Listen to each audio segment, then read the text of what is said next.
হয় এটা আমি নিব। তারপরে হচ্ছে যে প্রেগনেন্সির অন্যান্য জিনিসগুলো গাইনি ম্যাডাম নিবে। ইন্টিগ্রেটেড টিচিং স্যার, এটা ফার্স্ট ইয়ার থেকে চালু হয়েছে, এটা নতুন স্যার বাংলাদেশ। তাহলে ফিজিওলজির টিচার ফিফথ ইয়ারে গিয়েও পড়াইতে হতে পারে না ক্লাসে? জি স্যার, আমি আমি নিছি স্যার, এর মধ্যে দুইটা স্যার। যেমন এই যে এন্টিনেটাল চেক আপে আমার পোর্শনটা ছিল হচ্ছে normal physiological change during pregnancy. তো এটা হ্যাঁ, কি এটা মানে কি ওরা ফিজিওলজিক্যাল চেঞ্জ কি হয় সেকেন্ড ইয়ারে পড়ে যায় নাই?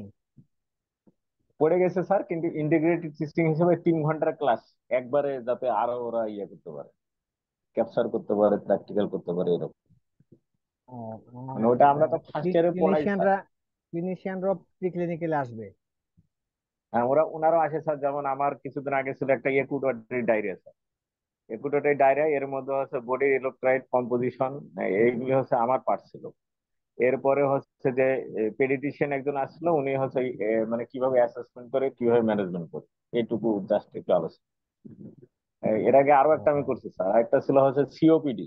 সিওপিডির মধ্যে লাং ফাংশন টেস্ট, স্পাইরোমেট্রি, এইগুলি মানে ভূমিকা কি, এইগুলি ডেফিনিশন কিভাবে, এগুলো হচ্ছে আমার কাজ।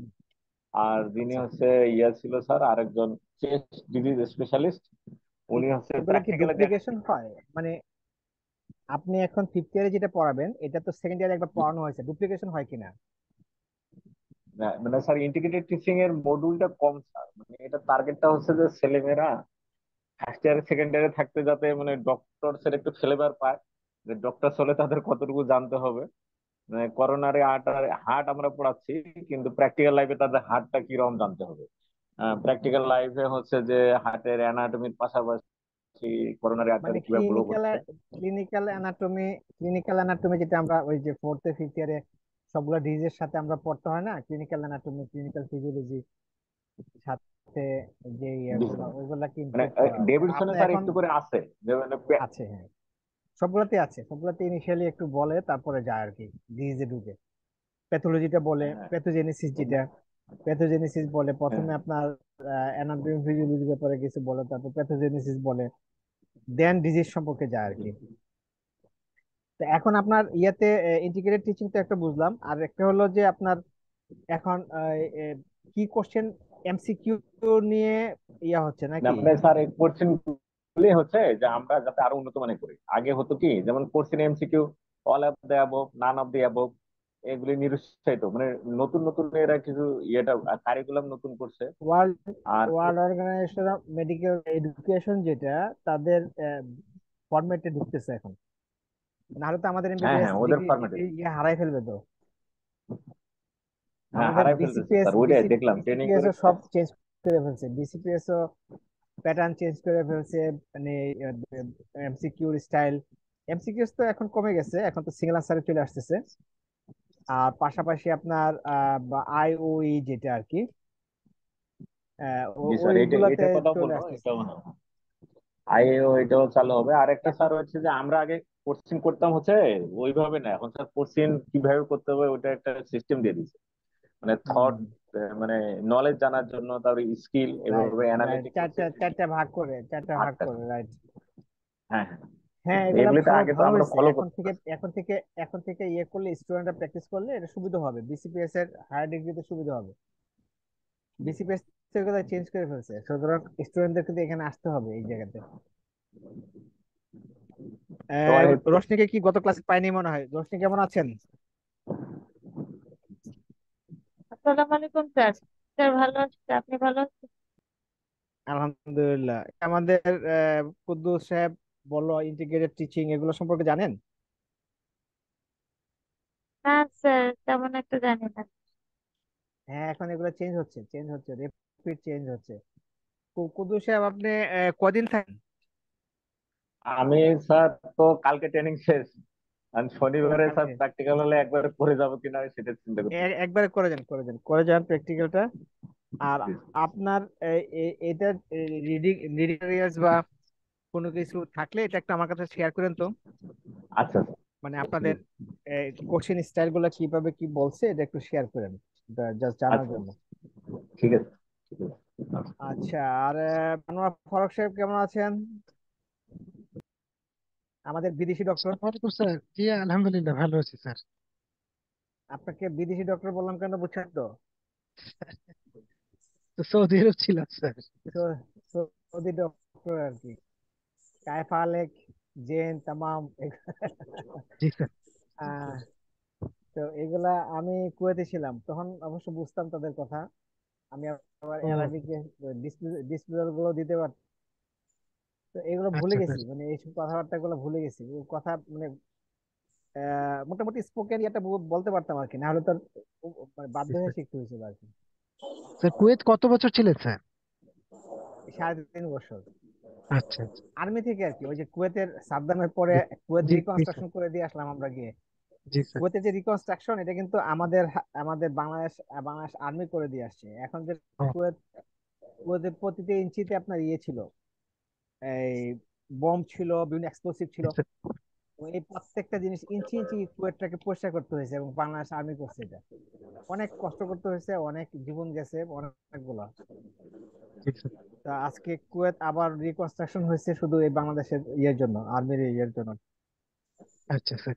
তো শাকুলুর রহমান কেমন আছেন? শাকুলুর রহমান তো না, শাকুলুর জি স্যার, রহমান রহমানই স্যার। তো। জি স্যার। আচ্ছা আচ্ছা। জি আছি, কেমন আলহামদুলিল্লাহ আছেন? স্যার, ভালো আছি স্যার। আপনার আপনি কলিগরা ভালো তো আছেন? আলহামদুলিল্লাহ। আপনার কলিগরা তো আসুন আজকে। এখনো ঢোকে নাই, হয়তো ঢুকবে। আচ্ছা, আশা করি আসুক।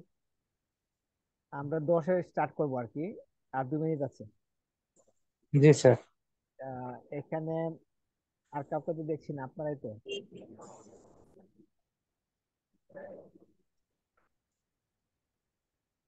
তো দেবযানী বড়ুয়া কেমন আছেন? জি স্যার, আদাব স্যার, ভালো আছি পড়াশোনা হচ্ছে কিছু? স্যার। স্যার, চেষ্টা করছি আর কি স্যার। ওই যে স্যার, বললাম ওই 1-1.5 ঘন্টা সময় প্র্যাকটিক্যাল। দিতে হবে রেগুলার। জি স্যার।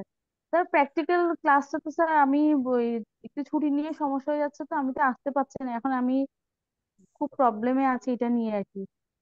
ওই মানে প্র্যাকটিক্যালটা প্র্যাকটিক্যালতে শনিবারে। আগে বলে দেওয়ার উদ্দেশ্য হলো যে আপনারা অনেক আগে থেকে যাতে অথরিটির সাথে কথা হ্যাঁ বলে হ্যাঁ একটা হ্যাঁ। জি স্যার, হ্যাঁ ট্যাকেল করতে পারেন, কারণ স্যার, আমরা এখানে হ্যাঁ। প্র্যাকটিক্যালি যেগুলো রাখি এগুলা তো ওই আগে তো 6টা ছিল, এখন তো 3টা করা হয়েছে। চিন্তা। তো 3টার মধ্যে তো আপনারা যদি অ্যাটেন্ড না করেন তাহলে অনেক কিছু মিস হয়ে যাবে আর কি। অনেকে, জি স্যার, এটাই চিন্তা করছি এখন শনিবারে আমাদের এটা স্যার। একটু আইডিয়াল আমার। প্র্যাকটিস প্র্যাকটিস হ্যাঁ। চেম্বার গুলা কেমন হওয়া উচিত, জি এইটা স্যার, একটু একজন ফ্যামিলিয়াল এন্টারপ্রেনার হতে গেলে একটু স্যার প্রবলেম আছে, তো এই জন্য আসতে পারছি না। এটা স্যার কোনোভাবে কি পরে মেকআপ করা যাবে এরকম? এটা একটু কেমনে করবেন? জানার এটা জন্য তো আর কি। ওই যে আমাদের 2 জায়গায় হ্যাঁ। জি ভিজিট করাবো, এটা করানো ডিফিকাল্ট হয়ে যাবে। স্যার, এটা বিএলএস টা একটু তো তাহলে আপনাকে স্যার আমরা যেন, মডেলের উপরে কাজ করতে হবে। হ্যাঁ এটা স্যার একটু জুমে বিএলএস তাহলে টা ব্যবস্থা, মডেলের আমরা যেন জুমে ঢুকতে পারি, এটা একটু ইয়ে করতে হবে আর কি কেমনে ব্যবস্থা। আপনি জুমে দিয়ে কেমনে করবেন? একটা তো ভিজিট, জি। আরেকটা হলো ও। বিএলএস এর। এটা BLS এর আপনাকে প্র্যাকটিক্যালি আপনাকে নিজে করতে হবে, এবং সেটা ভিজিটের কিন্তু আপনার ইয়ে আছে, রিপোর্ট আছে।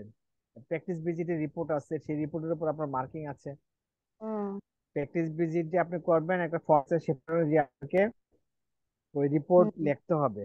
আপনার কি কি দেখলেন, কি কোনটা ভালো লাগছে, কোনটা খারাপ লাগছে, বা কোনটা আপনার হুম। কাছে ইয়া হয়েছে, কোনো সাজেশন আছে কিনা, এগুলো কিন্তু আছে। আপনাদের একটু ব্রেন স্টর্ম। স্যার, এইটা তো জুম গতবার দিয়ে যেন, হবে না। গতবার যেটা প্র্যাকটিস ক্লাস ছিল ওখানে কিন্তু জুমের অপশন ছিল।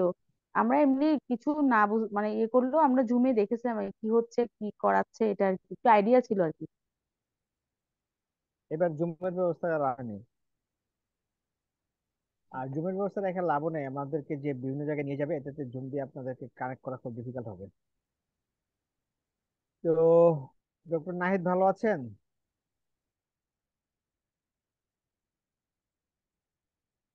আসসালামু আলাইকুম স্যার। ভালো ওয়ালাইকুম আছি আসসালাম। স্যার, আপনি ভালো আছেন? হ্যাঁ, আছি ভালো। আপনাদের প্রজেক্ট তো 1 বছরের এক্সটেনশনে কনফার্ম হয়ে গেছে, ও। জানেন তো? জি স্যার। আচ্ছা। আমি জানি না স্যার, আজকে শুনলাম আপনার কাছে। হ্যাঁ হ্যাঁ, কনফার্ম হয়ে গেছে, চিঠি হয়ে গেছে। এটা একটা ভালো খবর আর কি আপনার। আর রোশনি জি কি এখন স্যার। জামালপুরে? জি স্যার, আমি এখন জামালপুরে। শনিবারে আসছেন তো? স্যার আমি শনিবার স্যার যেতে পারবো না স্যার। স্যার, আমাকে অফিস এই থেকে ছুটি দিচ্ছে আল্লাহ! না স্যার। স্যার ছুটি দিচ্ছে না, আমি তো গতবার ক্লাসে গিয়েছিলাম স্যার, আমি ট্রাই করেছি, ছুটি দিচ্ছে না অফিস থেকে। ফ্যামিলি প্ল্যানিং এ না আপনি? জি স্যার। ঠিক আছে।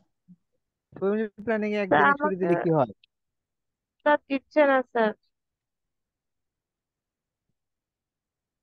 তারা ডিফিকাল্ট হয়ে গেল, আপনাদের তো তারা ছুটি তারা দরকারি, বলতেছে যে দরকার ছিল। আমি ডিস্ট্রিক্ট অফিসারকে জানিয়েছি, বলতেছে না আমাদের তো এ, ইয়া হয়ে যাবে, প্রবলেম হয়ে যাবে, এরকম কিছু কি বলতেছে, প্রবলেম? উল্টাপাল্টা কথা বলছে।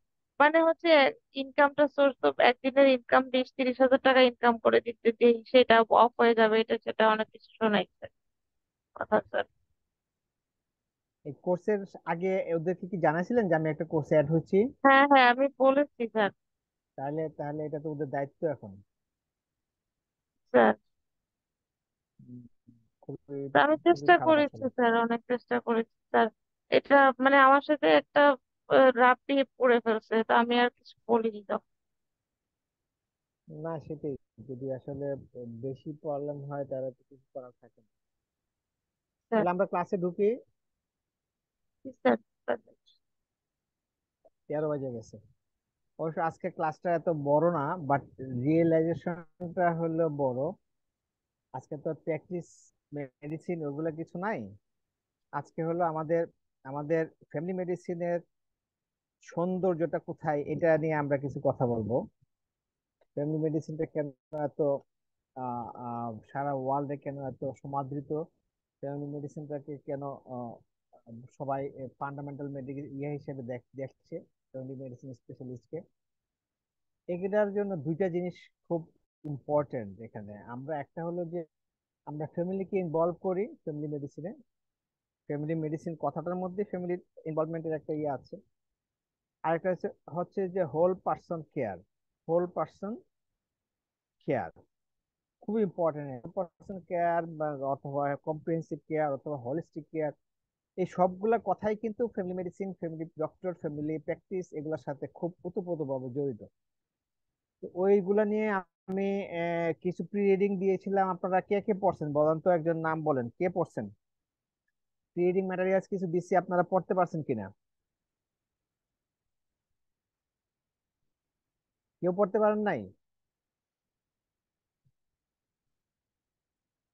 আমি অবশ্য একটু ব্যস্ততা ছিলাম খুব। যার ধরুন দুদিন আগে দিয়ে দেওয়ার প্ল্যান ছিল, ওই ভুলে গেছিলাম। পরে আমি আজকে সকালে দিছিলাম। ও আসলে এর জন্য আজকে সকালে আপনাদের সাথে শেয়ার করছে। তো এর মধ্যে কেউ বলতে পড়তে পারেন নাই ইয়েটা, কিছুই পড়তে পারেন নাই? কুদ্দুস সাহেব তো করছে। অন্যরা? এই নাহিদ কি পড়াশোনা করেন কিছু না করেন না? স্যার আমি করার চেষ্টা করি, কিন্তু আজকে স্যার আমি ইয়েটা প্রিন্ট আউটও করতে পারি নাই, পড়তেও পারি নাই স্যার আজকে। এটা আপনি মোবাইলে নিয়ে নেবেন, মোবাইলে আপনার ইয়াতে ডাউনলোড করে মোবাইলে পড়তে থাকবেন যেখানে থাকেন। জি। আচ্ছা, এগুলো জি একটু স্যার। আমরা দেই, এগুলো একটা উদ্দেশ্য নিয়ে দেই, একটা বোঝার জন্য, ক্লাসটা বোঝার জন্য। এগুলো পড়ে আসলে একটা কি কনসেপ্ট আইডিয়া থাকে, আইডিয়া থাকলে আপনার বুঝতে সুবিধা হয় এবং আপনাকে প্রশ্ন করতে সুবিধা হয় যে আমি স্যার এটা বুঝি নাই বা ওইটা বুঝি নাই, বা একটু লিঙ্ক করা দরকার ছিল, এটা লিঙ্কটা হয় নাই। আপনি যেরকম প্রশ্ন করতে পারেন সেরকম আমাকে সাজেশনও দিতে পারেন, স্যার এটা এরকম এরকম হলে হয় কিনা বা এরকম হলে বেটার হয় কিনা, সেটা। জি স্যার। তো আহ ক্লাসে ঢুকি আমরা। আমাদের হলো মানুষের জীবনটা আসলে এই যে দেখেন এই মানে বিসিএস সাইকেল, ওটা জন্ম থেকে মৃত্যু পর্যন্ত। জন্মের সময় যেরকম আমরা ডিপেন্ডেন্ট থাকি, মৃত্যুর আগে ওল্ড বয়সও আবার ডিপেন্ডেন্ট হয়ে যায় আমাদের। চাইল্ডহুড, ইনফেন্সি, তারপরে চাইল্ড, তারপরে অ্যাডাল্টহুড, ইয়া কি বলে এটা, চাইল্ডহুড, তারপরে অ্যাডাল্টহুড, তারপরে ওল্ড এজ। প্রত্যেকটা জায়গাতেই কিন্তু দেখেন আমাদের সাইকেলটা এরকম যে আমরা এখানে হেল্পলেস হিসেবে আসি, ডিপেন্ড করি কিসের উপরে আমরা? মানুষের বাচ্চাকে সবচেয়ে বেশি ডিপেন্ড করতে হয় তার মা মা বা তার ফ্যামিলির উপরে। অন্য লোয়ার ক্লাস অ্যানিমেলদের কিন্তু এত ডিপেন্ডেন্ট না হলেও কিন্তু তারা বাঁচতে পারে। আমরা প্রোটেকশনের জন্য আমাদের বিভিন্ন চ্যালেঞ্জ মোকাবেলা করার জন্য আমাদের একটা এনভায়রনমেন্ট, ফ্যামিলি এনভায়রনমেন্ট, আমাদের লার্ন টু ওয়ার্ক টক সবকিছুর জন্য আমাদের লাগে habit, emotion, response, obligation, values. যে কোনো ডেভেলপমেন্টের জন্য আমাদের সাইকোলজিক্যাল, ফিজিওলজিক্যাল, ইমোশনাল প্রত্যেকটা জায়গাতে আমাদের একটা ফ্যামিলির পার্টিসিপেশন মাস্ট হিউম্যান বিইং এর জন্য। এখানে the parents or child, siblings or spouse, every one of a family has role in taking care of one another. প্রত্যেকটাতে ইন্টারডিপেন্ডেন্ট। এখানে যে যেখানে আছে, যে থাকুক, একজনের সাথে আরেকজনের ইন্টার রিলেটেড একটা সম্পর্ক তৈরি হয়, এবং সম্পর্ক না হলে আমরা প্রপার যেভাবে গ্রো হওয়ার দরকার, গ্রোরিং হওয়া দরকার, সেভাবে আমরা হতে পারি না। সুতরাং সুতরাং ফ্যামিলি যদি আমরা একটা ডিফাইন করতে যাই, ফ্যামিলির একটা রোমান শব্দ থেকে আসছে ফেমুলাস। কথাটার মিনিং হলো সার্ভেন্ট। মানে ফ্যামিলি মানে হলো ফ্যামিলির কাছে সবাই একজন আরেকজনের জন্য সহযোগিতা করাটাই হলো ফ্যামিলি। তো এটা এটা একটা ক্লাসিফিকেশন আছে, সোশ্যাল ক্লাসিফিকেশন, যে একটা গ্রুপ অফ পিপল যেখানে থাকে। এটা হতে পারে ম্যারেজ, হতে পারে ব্লাড, হতে পারে অ্যাডপশন, লিভিং টুগেদার, এরকম একটা জায়গাতে যদি হয় সেখানে, এবং এরা যদি একই কিচেন থেকে, কমন কিচেন থেকে এবং একই ছাদের নিচে যেটা বলা হয় যে থাকে, তাহলে তাদেরকে আমরা একই ফ্যামিলি বলতে পারি। এখানে আরেকটা প্রশ্ন আছে, যেমন হাউস হোল্ড ফ্যামিলি মেম্বার, ওই যে বললাম তিনটা কমিউনিকেশন হতে পারে, ম্যারেজ, ব্লাড এন্ড অ্যাডপশন ছাড়াও কিছু কিছু জায়গায় মানুষ একসাথে থাকতে পারে, যে মেস করে যেরকম থাকে এ ফ্যামিলির মতো থাকে। হোস্টেলে যেমন ছেলে পেয়েরা থাকে, একটা বাসা নিয়ে থাকতেছে, সেই একই বাসা একই কিচেনে খাচ্ছে, বাট তারা ওই তিনটার মধ্যে কোনো রিলেশন নাই। এটা হাউস হোল্ড বলা যায়, হোম না হয়ে হাউস হোল্ড। ফ্যামিলি গুলা ক্লাসিফিকেশন আছে। একটা 3 জেনারেশন, আগে যে যেগুলো ছিল এখন খুব কম, এটা জয়েন্ট ফ্যামিলি, সেখানে আমাদের এক্সটেন্ডেড ফ্যামিলি সহ যেখানে আছে। তারপরে আমাদের মডার্ন ইয়াতে, এরিনাতে এটা কি হয়েছে, আস্তে আস্তে এটা আস্তে আস্তে একেবারে আহ নিউক্লিয়ার ফ্যামিলিতে চলে আসে। নিউক্লিয়ার মানে হাজবেন্ড ওয়াইফ এন্ড চিলড্রেন, বা চিলড্রেন অথবা চিলড্রেন ছাড়া। এইটা একটা সাইকেলের ঘুরে, ওই যে যে সাইকেলটা আমি হিউম্যান সাইকেলটা দেখালাম, স্টেজেস দেখালাম, ওইটার সাথে এটা অনেকটা মিল আছে। যে প্রথমে ফরমেশন হয় কিভাবে, ফ্যামিলিটা ফরমেশন হয় ম্যারেজের মাধ্যমে, একজন আরেকজনের সাথে ইয়া হলো, তারপরে first child to birth, first child যখন প্রথম বাচ্চাটা জন্ম হলো, তারপরে এক্সটেনশন শুরু হলো, এবং তাদের বার্থ অফ লাস্ট চাইল্ড থেকে first leave of the home, ওই মনে করতে পারছি। তারপর থেকে যখন ওই তিনটা থেকে একটা বড়টা হয়তো পড়াশোনার জন্য ইয়ে থেকে চলে গেল, তারপরে এই সময়টার মধ্যে এতটুকু পর্যন্ত যখন চলে যাওয়া শুরু হবে, তখন পর্যন্ত এক্সটেনশন চলতে থাকে। চলে যাওয়ার পরে এই চলে যাওয়া যখন শুরু হয়, তখন কন্ট্রাকশন শুরু হয়, আবার ছোট হয়ে আসতে থাকে। এবং সবগুলা বাচ্চারা যখন যার যার ইয়াতে চলে যায়, হ্যাঁ, অথবা স্পাউসের একজন যদি মারা যায়, তাহলে ওই কন্ট্রাকশন কন্ট্রাকশনটা শুরু হয়। ইয়ার পরে হয়তো সবাই চলে গেল, একজন স্পাউস আছে শুধু বেঁচে আছে, তখন রেজুলেশনের মানে ইয়ার মধ্যে যায়। এই যে এই সাইকেলটার মধ্যে আমাদের চোখের সামনে আছে সবগুলোর এক্সাম্পল। তো এই যে আমরা তিনটা মেইনলি নিউক্লিয়ার ইয়াটা যেটা বললাম, নিউক্লিয়ার 3 জেনারেশন এবং ইয়ে, এই তিনটার মধ্যে এখন আমাদের গ্রাজুয়ালি ফ্যামিলি স্ট্রাকচার, ফ্যামিলির বিভিন্ন রোলটা চেঞ্জ হয়ে আসতেছে। এই চেঞ্জের মধ্যে মেইন যে চেঞ্জ গুলো এখন হচ্ছে, মানুষ আগের মতো খুব আর্লি বিয়ে হয় না, আহ আগের মতো অনেকগুলা বাচ্চা নেয় না। হ্যাঁ, তারা আহ, উম, বাচ্চা আবার দেরি করে নেয়, অনেকে নেয়ও না বাচ্চা।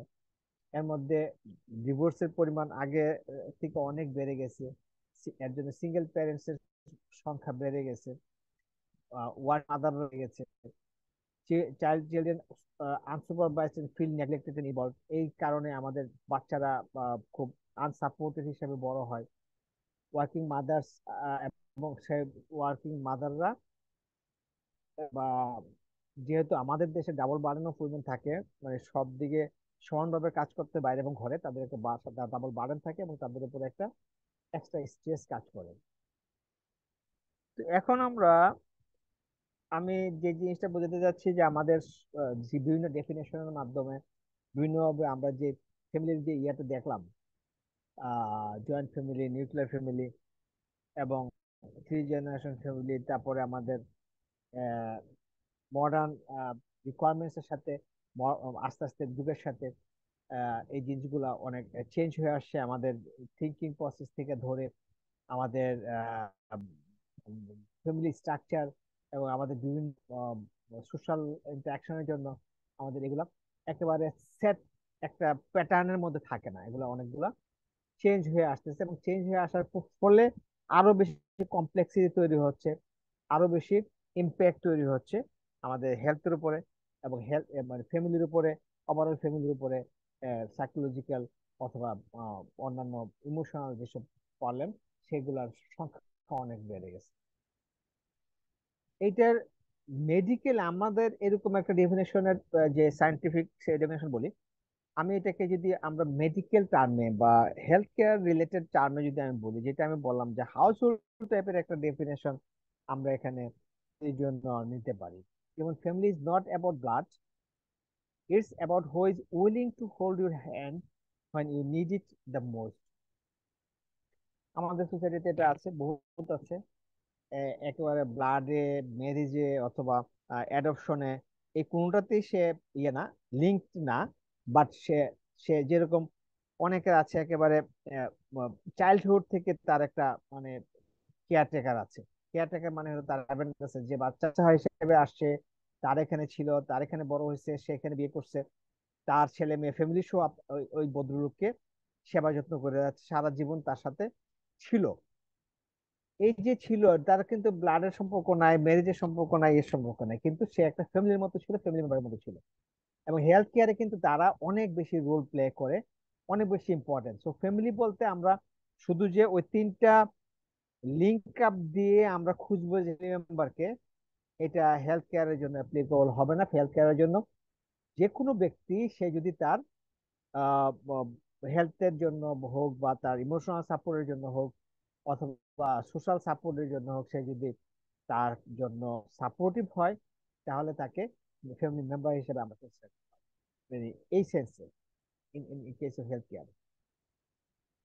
তো আমরা হেলথ এবং ডিজিজ নিয়ে যেহেতু কথা বলছি, হেলথের কথা তো আমরা জানি, ডব্লিউএইচও বলছে complete physical, mental, social wellbeing, শুধু অ্যাবসেন্স অফ ডিজিজ এন্ড ইয়ে না, যদিও এটা পরে কিছুটা চেঞ্জ হয়েছে, স্পিরিচুয়াল এন্ড আদার্স এগুলো অ্যাড করা হয়েছে।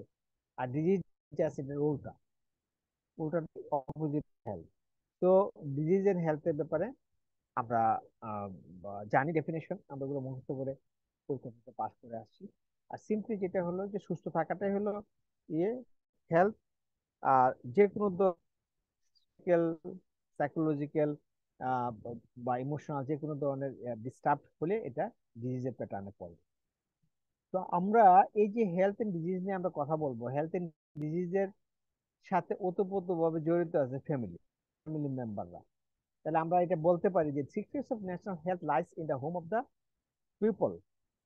এই যে মানুষ যেখানে থাকে, মানুষ যেখানে বসবাস করে, মানুষের ইন্টারাকশন, মানুষের রিকোয়ারমেন্টস, মানুষের যে সাপোর্ট, এই সবগুলোর উপর ডিপেন্ড করতেছে আসলে নর্মাল ওভারঅল হেলথের স্ট্যান্ডার্ড। তো আমরা যদি মানে প্রত্যেকটা হাউসকে, প্রত্যেকটা হোমকে যদি আমরা আইডিয়াল এনভায়রনমেন্ট করে দিতে পারি, তাদেরকে যদি সেভাবে বড় করে তুলতে পারি, তাহলে কিন্তু আমাদের টোটাল ন্যাশনাল হেলথের চেহারা চেঞ্জ হয়ে যাবে। তো প্রতিটা ঘর, প্রতিটা হাউজের এই এই ফ্যামিলি এনভায়রনমেন্ট ঠিক রাখাটা খুব ইম্পর্টেন্ট। তো আমরা যদি একটা ইয়ে দেখি, আমি তো আপনাদেরকে কেস এক্সাম্পল সহ আমরা প্রি রিডিং দিছিলাম, সুবিধা হতো যদি আপনারা পড়তেন আর কি। এখানে আমরা একটা জিনিস ইয়ে করতে পারি, যেমন আমরা বলতেছি যে ফ্যামিলির সাপোর্ট প্রত্যেকটা স্টেজে, প্রতিটা স্টেজে ইনফেন্সি থেকে একেবারে এল্ডারলি পর্যন্ত সব জায়গায় কিন্তু ফ্যামিলির বিভিন্ন ফর্মে ফ্যামিলি সাপোর্ট পায়। এখানে Mrs Shahida 55 years old woman was diagnosed with breast cancer। যদি এরকম একটা কিছু ফ্যামিলিতে হয়, ফ্যামিলির রিয়াকশন গুলা কিরকম হবে, ফ্যামিলির সাপোর্ট গুলা কিরকম হবে, একটু বলেন তো আপনারা। আমাদের সোসাইটির উপর ডিপেন্ড করে, আমাদের সোসাইটির চিন্তা করে কিভাবে সে সাপোর্ট পাবে আমাদের সোসাইটিতে, একজন বলেন।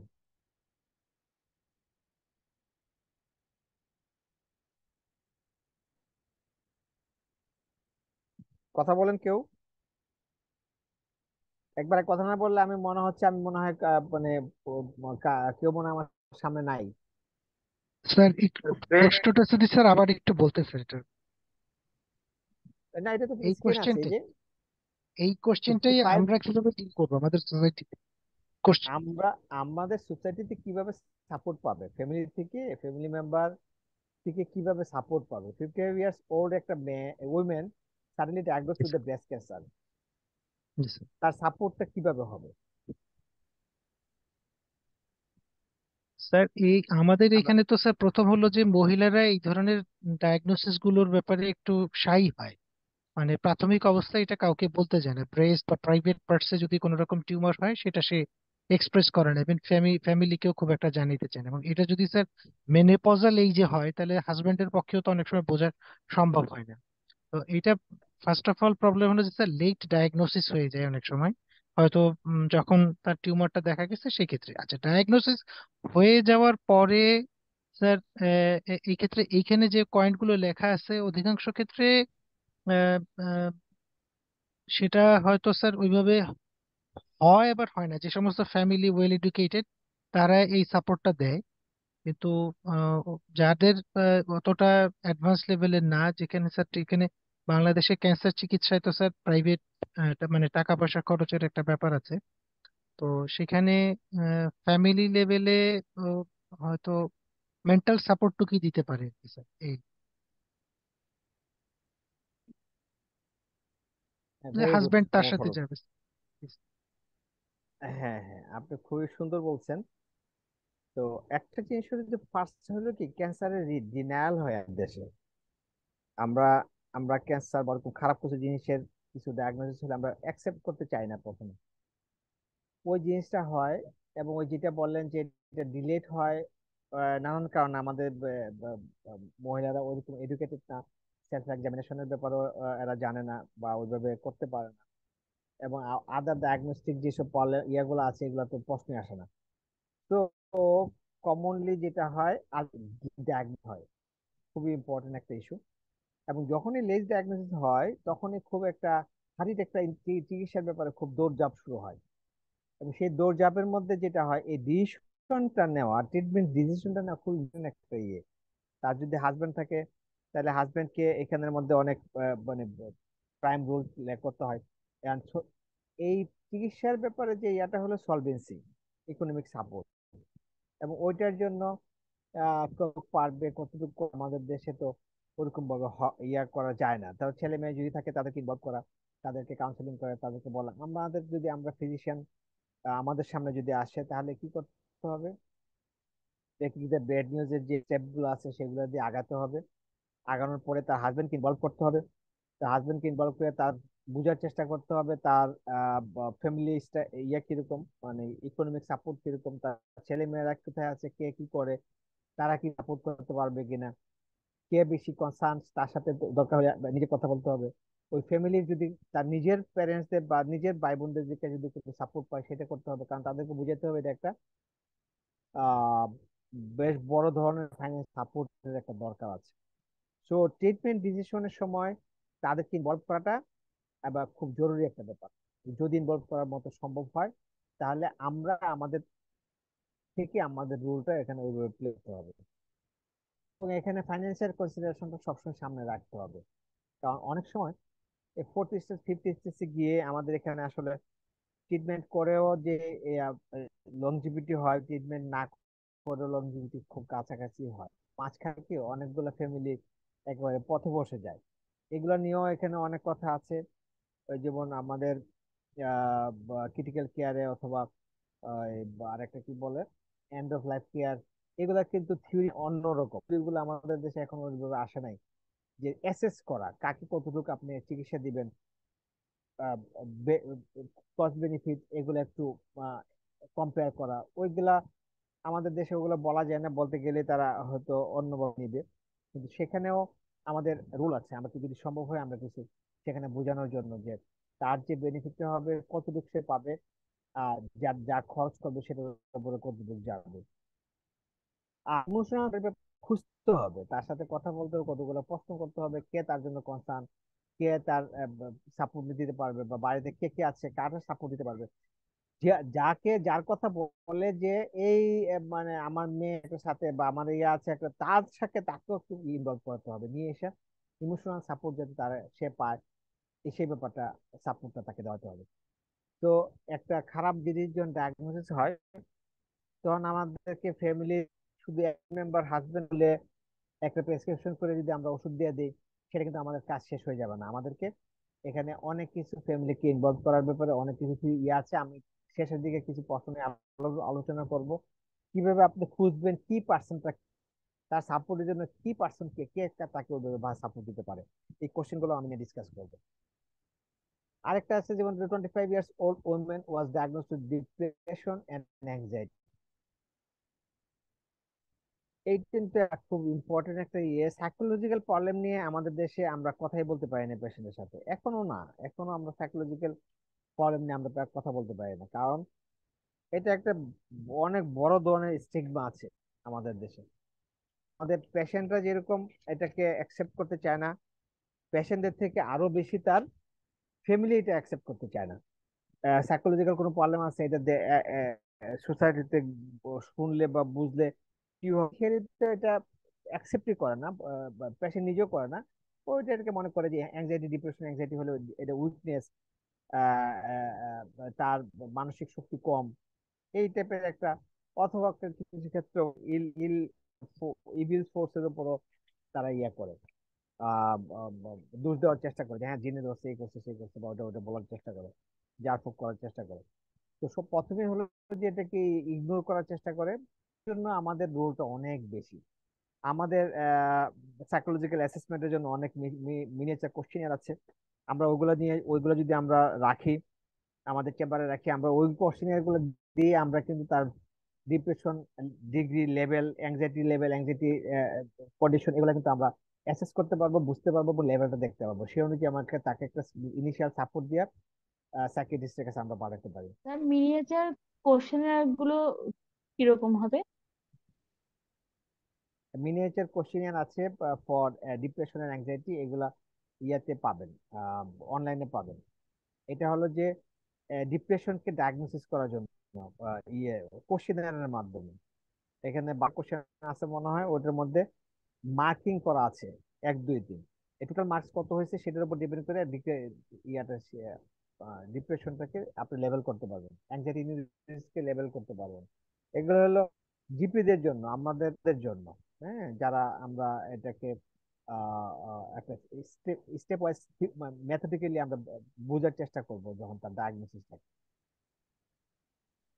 তাহলে ইনিশিয়াল ইনিশিয়াল যে ইয়াটা ডিনায়ালটা আছে, ডিনায়ালটাকে আমরা ওভারকাম করার চেষ্টা করব, তার লেভেলটা বোঝার চেষ্টা করব, আমার কাছে রাখবো কি রাখবো না সেগুলা সিলেক্ট করব, করে আমার তার পেশেন্টের আশেপাশে যারা আছে, তার হাজবেন্ড, তার আত্মীয় স্বজন, তার শ্বশুর শাশুড়ি বা অন্য যারা আছে তাদেরকে ওয়ার্ক করার চেষ্টা করবো। এটা যে একটা ডিজিজ, সেই ডিজিজটা চিকিৎসা করলে ভালো হবে সেই জিনিসটা তাদেরকে বোঝানোর চেষ্টা করতে হবে। এবং এটার জন্য তার কোনো দোষ নাই, সে এটাকে অন্য ডিজিজের মতো এটা একটা ডিজিজ, সেভাবে তাকে তার ফ্যামিলিকে সবাইকে ইনভলভ করে তাদেরকে একটু বোঝানোর চেষ্টা করতে হবে। এবং এবং এখানে চিকিৎসার ব্যাপারে যেটা হবে, যদি তো তার চিকিৎসা হয় সাইকিয়াট্রিস্টের কাছে পারে, সাইকিয়াট্রিস্ট যদি আসে, সাইকিয়াট্রিস্ট রোগীর যে মূল যে ইয়াটা, এটা হলো যে চিকিৎসাটা বন্ধ করা যায় না। এই যে জিনিসটা, এটা একটু তাদেরকে বোঝানো, তাদেরকে কন্টিনিউটি অফ ট্রিটমেন্টের ব্যাপারে আমার আমার ফ্যামিলি ফিজিশিয়ানে কিন্তু সবচেয়ে বেশি সাপোর্ট দিতে পারে পেশেন্টকে। এটা এবং তার হাজবেন্ডের সাথে বা তার ফ্যামিলি মেম্বারদের সাথে তার যে একটা মানে সম্পর্কের যে অবনতি হয় বা বিভিন্ন রকমের প্রবলেম হয়, সেটা থেকে বের হয়ে আসার জন্য কিন্তু আপনি তাকে ওই তাদেরকে ইনভলভ করে, তাদেরকে কাউন্সিলিং করে আপনাকে পেশেন্টের একটা সাপোর্টিভ এনভায়রনমেন্ট তৈরি করে দিতে পারে। এই এই এই যে ইয়েটা সাইকোলজিক্যাল প্রবলেম গুলো, মেন্টাল হেলথ নিয়ে ডিল করা খুব মানে মানে সেন্সিটিভ একটা জিনিস আমাদের সাথে। তো এখানে দুইটা দুইটা নিয়ে কথা বললাম শুধু। এটা দুইটা রাখছি হলো আপনারা যাতে একটু পার্টিসিপেট করেন, কথা বলেন, সেটার জন্য। এখন যেটা হবে এটা হলো যে এই, বা, আপনারা যেগুলো দিছি আমি ওখানের মধ্যে কিছু হিন্টস দিয়ে দিছি এবং কিছু পয়েন্টের মধ্যে লজিক্যালি কিছু বলার চেষ্টা করছি। আপনারা যদি পড়তেন তাহলে হয়তো আমরা এটা নিয়ে ডিসকাস করতে পারতাম, যে আপনাদেরও অনেক সময় কিছু সাজেশন থাকে, সেগুলো শুনতে পারতাম আর কি। তো এটা হলো মোটামুটি ইনিশিয়াল কথাবার্তা ফ্যামিলির ইয়ার জন্য। তো then আমরা এখন কথা বলি ফ্যামিলি কিভাবে হেলথে, স্পেসিফিক্যালি কিভাবে হেল্প হেল্প করে। ফ্যামিলি ইনফ্লুয়েন্স করে or physical and psychological health and wellbeing. Theoretically যদি আমরা এটা বলি কিভাবে হয়, আমরা এতক্ষণ ডিসকাস করছি কিভাবে হয়, কিন্তু এখানে স্পষ্টভাবে বলা হচ্ছে ফ্যামিলি যে primary source of many health belief and behaviour. কেন সে ইনফ্লুয়েন্স করে? তা একটা একটা মানুষজন বড় হয়, তার physical and psychological health and wellbeing এর যে, অনেকে দেখবে যে অনেক সহজে সে ইয়ে হয়ে যাচ্ছে, নার্ভাস হয়ে যাচ্ছে। একই এনভায়রনমেন্টে পাঁচটা ছেলে মেয়েরা যদি রাখেন, পাঁচটা ছেলে মেয়ের মধ্যে মেন্টাল গ্রোন আপ, মেন্টাল যে স্ট্রেংথ, সেটা কিন্তু সমান থাকে না। কারণ হচ্ছে কি, ছোট সময় থেকে সে যে বিলিফ এন্ড বিহেভিয়ার দেখছে এবং পাইছে, সেগুলোর উপর ডিপেন্ড করে কিন্তু তার সাইকোলজিক্যাল মেকআপটা হয়। তখন সে যখন বড় হয় তখন বিভিন্ন এনভায়রনমেন্টে বিভিন্ন সিচুয়েশন সে বিভিন্নভাবে রিয়াক্ট করে। মানে ঠিক প্রপারলি হয়তো যেভাবে রিয়েক্ট করার কথা সেভাবে করে না। তখন এইসব কারণে আরো অ্যাংজাইটিতে ভুগে বা ডিপ্রেশনের দিকে যায়। এর জন্য ফ্যামিলি একটা খুব ইম্পর্টেন্ট সোর্স স্ট্রেস এন্ড, মানে সোশ্যাল সাপোর্টের তৈরি করার জন্য, স্ট্রেস ম্যানেজমেন্টের জন্য একটা খুব ইম্পর্টেন্ট একটা জায়গা, যেখানে ছোট সময় থেকে এনভায়রনমেন্ট ওখানে যদি থাকে তাহলে ফিজিক্যাল এবং সাইকোলজিক্যাল ওয়েলবিংটা তার ভালো হবে অ্যাডাল্ট হবে গিয়ে। Physical symptoms may have an adaptive functions. ওই যে আমাদের এটা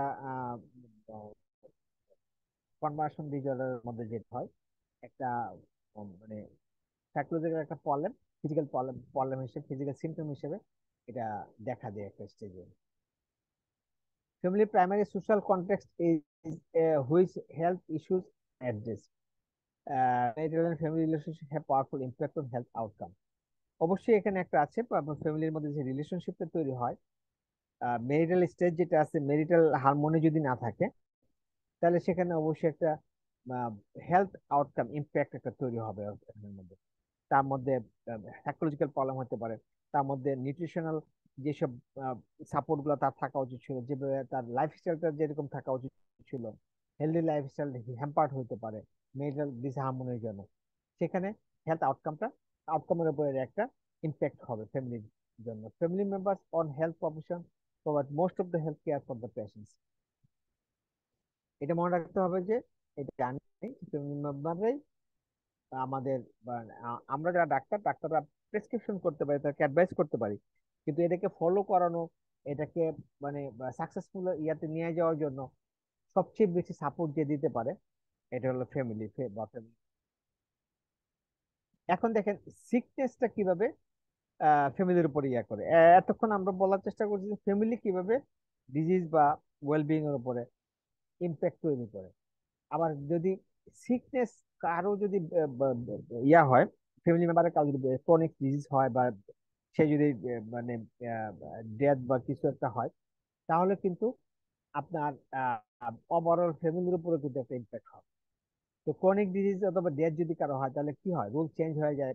পিছিয়ে মারা গেল, তার যে পেয়ারটা থাকে, বা হাজবেন্ড মারা গেলে ওয়াইফ, ওয়াইফ মারা গেলে হাজবেন্ড, তারা কিন্তু সাইকোলজিক্যালি প্রচন্ড রকমের প্রেসারে পড়ে, অনেক সময় ইকোনমিক্যাল ইয়েতে পড়ে, ক্রাইসিসে পড়ে। এগুলা কিন্তু একটা তাদের উপরে হ্যাম্পার করে, তার হেলথের উপরে একটা হ্যাম্পার করে। ইকোনমিক সাপোর্টটা খুব বেশি রকম ভাবে তাকে আহ, তার হেলথের উপরে ওভারঅল ইয়ে করে। Stress from taking care of the sick family members. একটা কেউ যদি অনেক দিনের ডিজিজ থাকে বা ইয়াতে এল্ডারলি পেশকে বা অনেক যদি diabetes থাকে, তাহলে কি হয়, বা এইচআইভি এইডস হলে তার কোনো কথাই নেই। আমাদের মতো দেশে তো, আমাদের মতো সোসাইটিতে তো এটা নিয়ে বাড়িঘর ঘেরাও করে রাখা, আগুন দেওয়ার ঘটনা হয়েছে, ফ্যামিলি থেকে দূরে ফেলাই দিচ্ছে, এবং এরকম হয়েছে আপনার আইসোলেটেড কোনো জায়গায় নিয়ে ফেলে দিয়ে আসছে। তো এগুলা এখনো আছে, এগুলা যে নাই তা না, ইনিশিয়ালি এটা ছিল, এখনো কিন্তু এই জিনিসগুলো আছে, সোশ্যাল স্টিগমাইজেশন।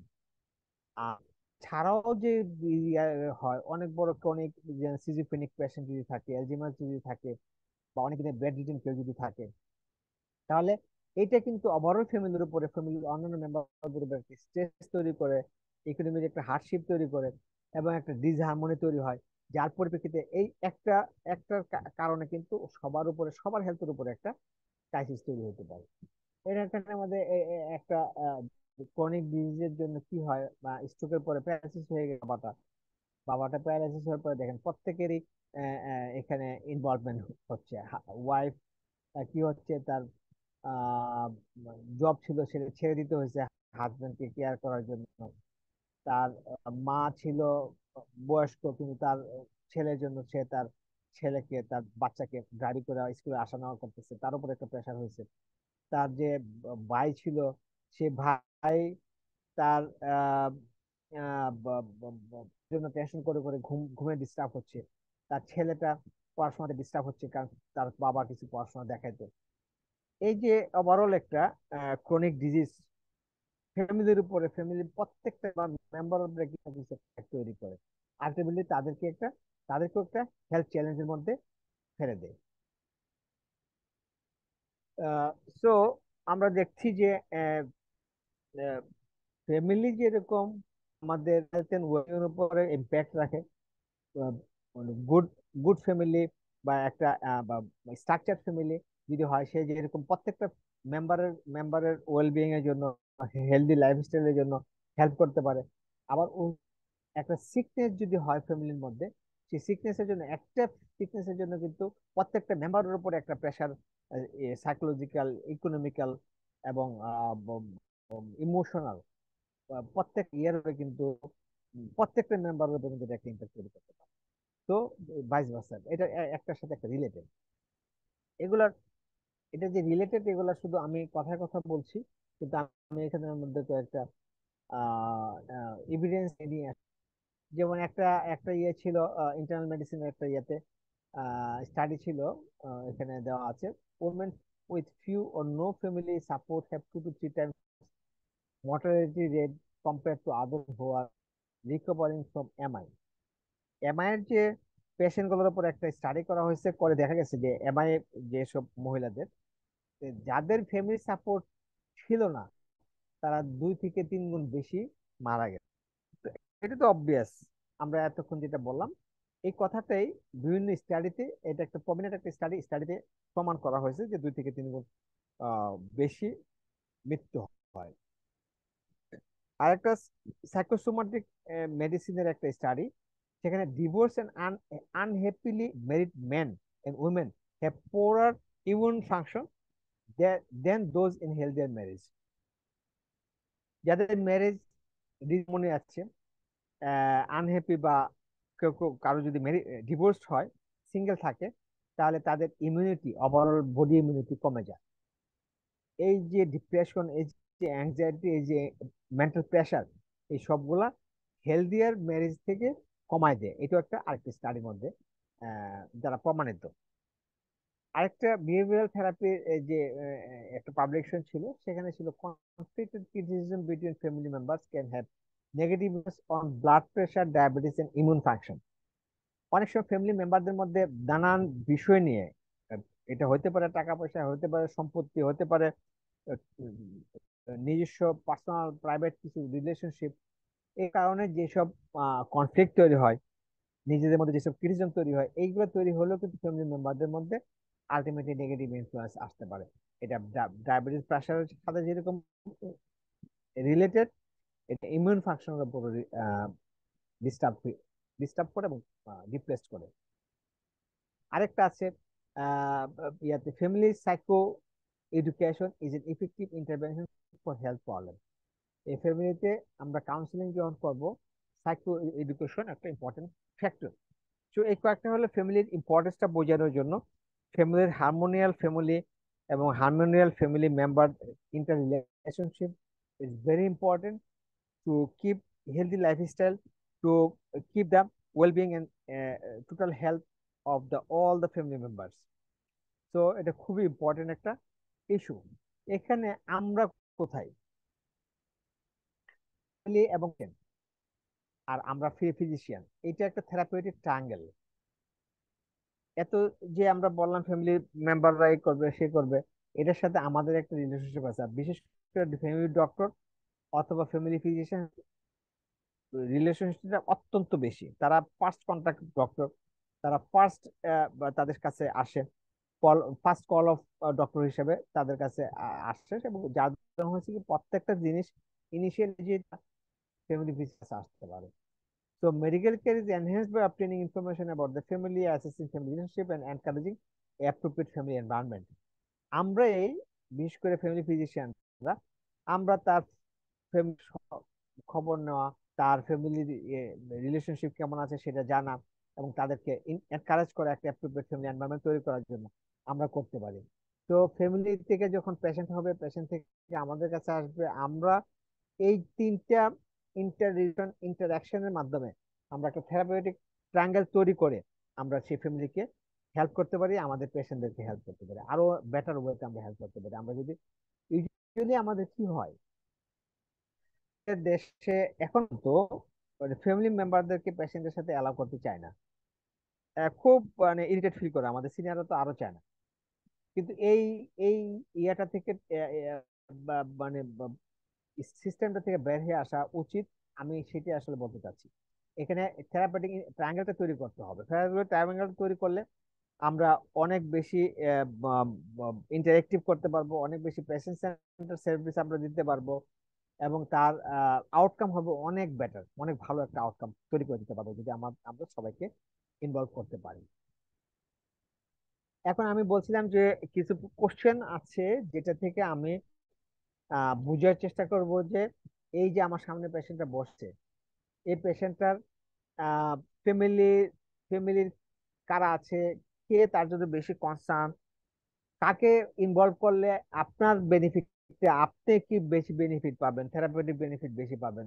এটার জন্য কতগুলো কোশ্চেন যদি আপনি করেন তাহলে আপনি খুব সহজে বুঝতে পারবেন। যেমন, has anyone else in your family had this problem. প্রথম আমরা এটা জিজ্ঞাসা করব যে একটা প্রবলেম নিয়ে আসছে, এই প্রবলেমটা যেমন ডায়াবেটিস, হাইপারটেনশন, আমরা এটা জিজ্ঞাসা করি। ফ্যামিলি হিস্ট্রি নেওয়াটা আমাদের একটা ফরম্যাটেড প্যাটার্ন। সো আমরা এটা জানবো, কারণ আমরা জানার এটা যদি আমরা জানার চেষ্টা করি, এটা শুধু যে আমরা তার ফ্যামিলি ট্রিতে আছে এটাই দেখলাম তা না, এটা ফ্যামিলি হিস্ট্রিটা আরো হেল্প কি family responded to the problem in the past.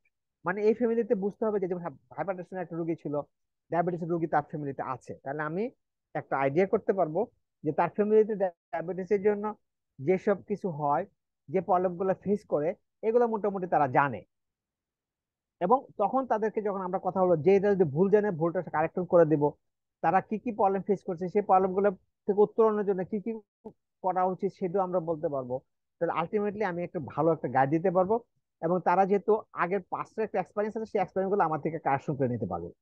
তো এটা শুধু ফ্যামিলি ট্রিটা জানার জন্য না, এটা তাকে আরো বেটার ওয়েতে হেল্প করার জন্য আমার এটা important as a family physician.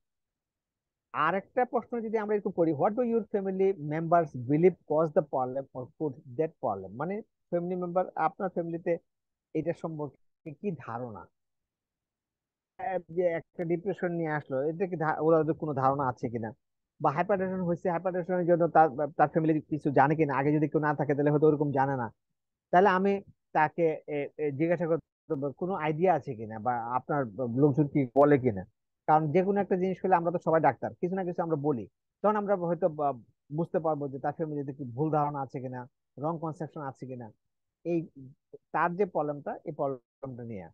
So explanatory model, এখানে কিন্তু এটা বের করতে পারবো যে তার ফ্যামিলিতে কিরকম এক্সপ্লেনেটরি মডেলটা আছে, সে মডেলটা কি আসলে সায়েন্টিফিক কিনা, এভিডেন্স বেস কিনা, এটা আমি বুঝতে পারলে সেখানে আমি তাদেরকে যদি পজিটিভ ইয়ে করতে পারি, ইনফ্লুয়েন্স করতে পারি, বুঝাতে পারি, কাউন্সিলিং করতে পারি, তাহলে কিন্তু পেশেন্টের যেরকম কারেক্ট বিশ্বাস হবে, তার ফ্যামিলির অন্যান্য মেম্বারদেরকেও কিন্তু আমি সমভাবে আমি সহযোগিতা করতে পারবো। আমি যদি তাকে জিজ্ঞাসা করি who is the family the most concern about the problem, মানে আমি তার সাথে হতে একজন আসছে, ফুফাতো চাচাতো খালাতো ভাই বা বোন একজন আসছে, মানে সেই যে তার ফ্যামিলি মেম্বার হিসেবে তাকে সাপোর্ট করবে, তাকে আমি সব বুঝাই দিলাম, তা এটা কিন্তু নাও হতে পারে। বেনিফিট যেটা আমি আশা করছি সেটা আমি নাও পাইতে পারি। তাহলে আমাকে তার কাছ থেকে সুন্দর করে জানার চেষ্টা করতে হবে যে ভাই, তোমার ফ্যামিলিতে তুমি তো থাকে কত, তোমার ফ্যামিলি তুমি আছো, তোমার ভাই আছে, তোমার বাবা আছে, ভাই আছে, ও আছে, তো এর মধ্যে কে বেশি তোমার জন্য কনসার্ন, মানে কে তোমার জন্য এটাকে বেশি হেল্প করতে পারবে বলে মনে হয়। তার থেকে আমরা জেনে নিতে পারি যে তার জন্য কে। এই আইডেন্টিফিকেশনটা খুব important. Most concern may be helpful in the creating effective treatment plan. আমি থেরাপিউটিক অ্যালয় করার জন্য ওই দিকে পিক আপ করবো, ওই লোকটাকে পিক আপ করবো যে লোকটা সে মনে করতেছে তার জন্য অনেক বেশি কনসার্ন। হয়তো আজকে সাথে আসে না, অন্য একজন আসছে, আমি একে না করে আমাকে আরো ডেপথে যাওয়ার চেষ্টা করতে হবে যে থেরাপিউটিক অ্যালায়েন্স তৈরি কার সাথে আমি করবো। এর জন্য তাকে জিজ্ঞাসা করতে হবে কে বেশি কনসার্ন তোমার এটার জন্য, তোমার প্রবলেমটার জন্য। Along with your illness, have there been any other recent changes in your family? তার একটা ডিজিজ নিয়ে সে আসলো, সাডেনলি একটা কোনো একটা নিয়ে সে আসলো আমার কাছে।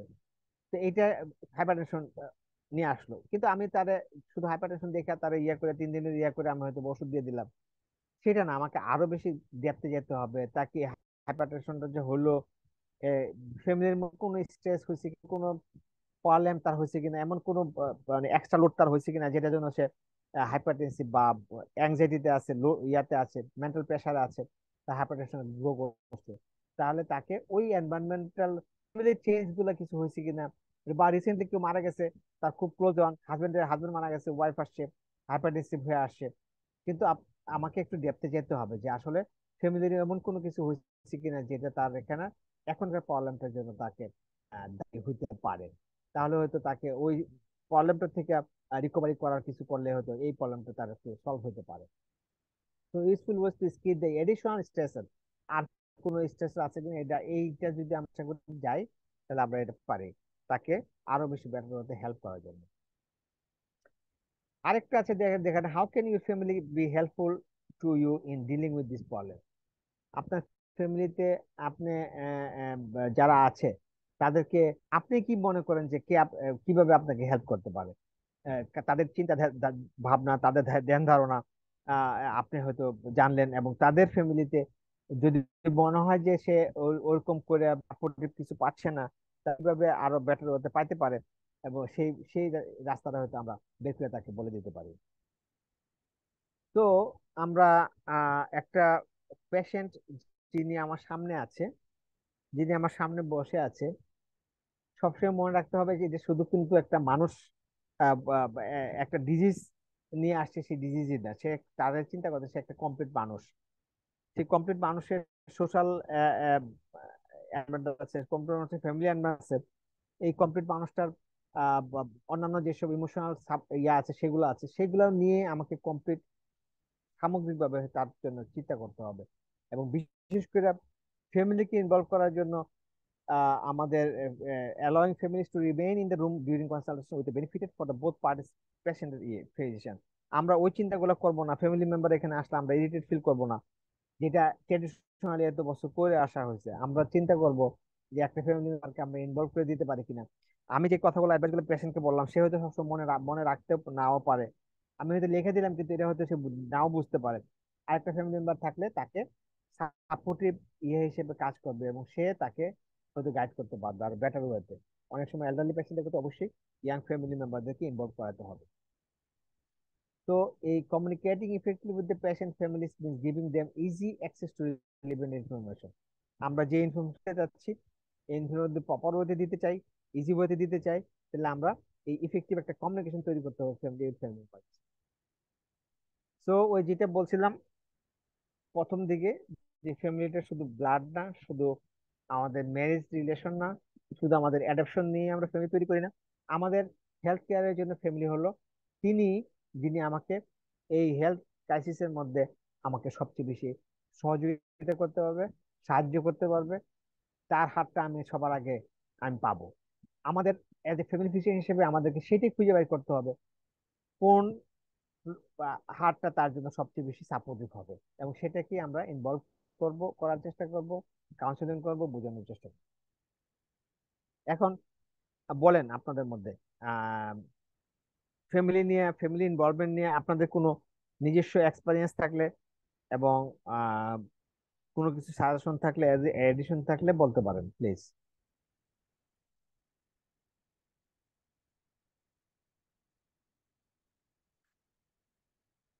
কথা বলতে হবে, আমি বুঝতেছি না আপনার আছেন কিনা। হ্যাঁ আছি স্যার। হ্যাঁ হ্যাঁ স্যার দেবজানী বলেন আসসালামু বলেন। আলাইকুম স্যার। হ্যাঁ, কে স্যার কুদ্দুস? ফেব্রুয়ারি নিয়ে স্যার আমার তো বেশ কিছু ধরনের অভিজ্ঞতা স্যার। হ্যাঁ প্লিজ। স্যার, কে বলছেন? ডক্টর কুদ্দুস নাকি? প্লিজ বলেন, জি বলছিলেন স্যার, আমি মনে হয়। বলতেছিলাম স্যার, স্যার আমি হ্যাঁ তো প্লিজ। মানে ফ্যামিলি নিয়ে আমার বেশ কিছু অভিজ্ঞতা স্যার। শিওর। জি স্যার, আব্দুল কুদ্দুস স্যার। হ্যাঁ বলেন আ- হ্যাঁ জি স্যার, বলেন। জি স্যার, বলতেছিলাম স্যার, স্যার আমি তো বীরগঞ্জে, হ্যাঁ, 5 দিনে প্র্যাকটিস করি এবং আমি জন্মদিন থেকে মানে একেবারে ছোট নবজাতক থেকে শুরু করে বড় পর্যন্ত দেখি একটা ফ্যামিলির অনেকে পরিচিত হয়ে যায় আমার। স্যার মানে আমি মাঝখানে দু একটা যেরকম সমস্যা পড়ছিলাম, যেমন একবার একটা লোককে মানে সাপে কামড়াইছে। সাপে কামড়াইছে, এখন ওনার ছেলে মাদ্রাসায় পড়ে, ওকে আমি 3 বছর ধরে হেল্প করি, বইটাই কিনে দিই আর ও ইয়ে করি। তা ওর মা, ওর মাও জানে। তো ওর মা রিং দিয়ে বলছে যে সাপে কামড়েছে, কি করা যায়। তা আমি স্যার ভর্তি করাই দিলাম হসপিটালে, বিষাক্ত সাপ। ভর্তি করানোর পরে এটা আইসিইউতে নিতে হলো। নেওয়ার পরে প্রায় 1 মাস থাকতে হয়েছে। কিন্তু মাঝখানে স্যার ওদের হচ্ছে ফ্যামিলিটা এরকম, ওদের মানে ওই যাকে সাপ কামড়াইছে তার ভাইদের সাথে তার মানে বনিবনা নাই। কিন্তু ওরা মাঝে মাঝে হুমকি দিচ্ছিল, মানে ওই ছেলেটাকে হুমকি দেয়, ওর মাকে হুমকি দেয় যে হাসপাতাল থেকে নিয়ে এসো, বাড়িতে কবরেজি চিকিৎসা করবো। যদি হাসপাতালে মরে যায় তাহলে মা এবং বেটাকে দেখে নেব, আর কোন ডাক্তার তোমাদের আটকায় রাখছে দেখে নেব। তারপরে শেষ পর্যন্ত ছেলেটা যেহেতু আমার কাছে 3 বছর যত হেল্প পায়, জানে যে আমি খুব ভালো মানুষ, মানে আমার কথার কারণে আর কি আইসিইউ থেকে নিয়ে যায়। কিন্তু যদি রুগীটা বাঁচছে স্যার, 1 মাস ভর্তি থাকার পরে বাঁচছে। যদি মারা যেত স্যার, ওরা যে হুমকি দিতে চেয়েছিল যে মা বাপকে দেখে নেবো, কোন ডাক্তার এতদিন আটকায় রাখে, তোমাদের বুদ্ধি দেয়, ওরা কি কিছু মানে ইয়ে করতে পারতো স্যার, মানে উপকার করতে রাইট। যায় কি, মানে আমাকে আরো। না, এটা এটা খুবই, সাপে কামড়ানো নিয়ে অনেক অনেক ইয়ে মিথ আছে আমাদের দেশে, অনেক অনেক বেশি এখনো। এখনো প্রচুর মিথ আছে আমাদের। সাপে কামড়ানোর ট্রিটমেন্ট উপজেলা লেভেল পর্যন্ত সব সাফিসিয়েন্ট আছে, সাইন্টিফিক ট্রিটমেন্ট, তারপরে মানুষ আসতে চায় না। মানে ওরা স্যার এমন জি বলে যে শিওর। হাসপাতালে থাকলে মরবে, আর বাড়িতে এসে ওটা ঝাড়লে বাঁচবে। মানে হ্যাঁ। অথচ আমি না, দেখতেছি যে এটা আইসিইউ এটা সাপোর্ট এটা ছাড়া রুগী বুঝতে বাঁচে না। পারছি। এটা যেটা হলো যে আপনি বাবা মাকে বুঝাতে পারছেন, আর মানে ওদেরকে আপনি আর ডাকে, ওদের ভাইদেরকে আর ডাকেন নাই যে আপনার সাথে কথা বলার জন্য। ওদেরকে ডাকছিলাম স্যার, মানে ওরা আসবে না, আসে ওরা নাই। ওরা এরকম মানে আচ্ছা, আসে নাই স্যার, মানে ওরা। বুঝতে পারছি। না, কিন্তু এটা ওর মা সম্ভব আসছিল হলে তো শুধু, ওদের ভাইদেরকে, হ্যাঁ ভাইদের ওয়াইফ। একটা বিশ্বাসটা ভাঙার একটা সুযোগ ছিল। হ্যাঁ জি না স্যার, ঠিক আছে, ওইটা আর খুবই পারিনি। ভালো। এটা স্যার। হ্যাঁ। আর আরেকটা আরেকটা বলি স্যার অভিজ্ঞতা। এটা হ্যাঁ হচ্ছে স্যার, প্লিজ। আমার যে অ্যাসিস্ট্যান্ট, তার হচ্ছে মামি স্যার। মামি হচ্ছে অনেকদিন পেটের ব্যথা, তল পেটের ব্যথা ভালো হয় না। সার্জারি ডাক্তার দেখাইছে অনেকবার, কিন্তু কেন যে ভালো হয় নাই তা আমার কাছে আসছে। তা আমার কাছে আসার পরে দেখলাম যে অনেক বেশি যখন সমস্যা, আমি এটা দিনাজপুরে ভর্তি করালাম। ভর্তি করার পরে খুব ভালো সনোলজিস্ট সনোগ্রাম করে দেখা গেল যে এটা ক্রনিক অ্যাপেন্ডিসাইটিস রিকারেন্ট হয়ে মানে অ্যাপেন্ডিকুলার লামের মতো একটা জিনিস হচ্ছে ওই মুহূর্তে আর কি। আচ্ছা। কিন্তু সমস্যা হচ্ছে যে মানে ওই পরিবারে মানে যিনি গার্জিয়ান, যার যার ওয়াইফ, সে মানে তেমন কিছু বোঝে না। সে দেখা যাচ্ছে যে কিছু তার সাথে কথা বলবো যে এটা ক্লিনিকে করবেন না হসপিটালে করবেন, এটা তো অনেকদিন অ্যাপেন্ডিকুলার লাম, মানে আগে কনজারভেটিভ ট্রিটমেন্ট আর ইয়া। কিন্তু উনি বলে যে যেটা ভালো হয়। কিন্তু আমার যে অ্যাসিস্ট্যান্ট, তার বড় ভাই, মানে তার কথাবার্তা এরকম যে এর চেয়ে ভালো জায়গা নাই, যতই খরচ হোক, হ্যাঁ এরকম কথাবার্তা। কিন্তু আমি তো জানি যে ওরা গরিব মানুষ, আমার অ্যাসিস্ট্যান্টকে বুঝালাম, ও আমার কথাটা বুঝছে, তারপরে এটা মেডিকেলে ভালো করা হয়েছে, 2 সপ্তাহ লাগছে। এতে যে খরচ হয়েছে তাতে দেখা গেছে যে ওই খরচটাই আসলে তারা বহন করতে পারে না, এবং আমি আমার পকেট থেকে 3,000 টাকা দিচ্ছি আমার মনে আছে। কিন্তু আমার মানে জিনিসটা যেটা আপনি বললেন স্যার, মানে কে রেসপন্সিবল পার্সন, মাঝে মাঝে হয় কি পরিবারের অন্য সদস্য, যে দূরের সদস্য, ওরা এমন ভাব দেখায় যে মানে ওরা সবকিছু করবে, কিন্তু ওরা নাই স্যার, ওরা পরে দেখা যায় চলে যায় আর খোঁজও নেয় নাই। এবং আমি জানলাম যে আমার এই সিস্টেমের ভাই যে বলছিল যত খরচ হোক মানে ল্যাব এটি নিবে, অন্য জায়গায় নিবে, সে দেখা গেছে আরো যাওয়ার সময় বলে যে আমার ভাড়া নাই, 500 টাকা ভাড়া দাও। হুম। এই অবস্থাগুলি স্যার মানে ওভারটেক করা মাঝে মাঝে রিলায়েবল এ- পাওয়া যায় না, মানে এ- গ্রামগঞ্জে আর কি এ- দেখা যাচ্ছে যার হ্যাঁ, রুগী, যার হাজবেন্ড বা যার ওয়াইফ, সে মানে ঠিক মতো রেসপন্সিবিলিটি দেখায় না। ওর আদার্স দূরের গার্জিয়ানেরা দেখা যাচ্ছে যে এমন ভাব দেখায় সব ওরাই করবে, কিন্তু পরে আর নাই, এরকম একটা সমস্যা। এ- এটাও পরে স্যার 2 সপ্তাহ পরে আলটিমেটলি ভালো হয়েছে। এটা একটা খুবই ভালো একটা এক্সাম্পল দিচ্ছেন। আমি আমি একটু জানতে চাবো, আর আর যারা প্র্যাকটিস করেন এরকম প্রবলেম কিন্তু আমরা খুব পাই। আর বিশেষ করে ইমার্সিটি ইমার্সিটিতে আমাদের ইমার্সিটিতে যারা ডিউটি করছেন তাদের অভিজ্ঞতা আরো হরিবল। ওই আসবে 10-15 জন, হুমকি দামকি দিবে, সবকিছু উদ্ধার করে ফেলবে।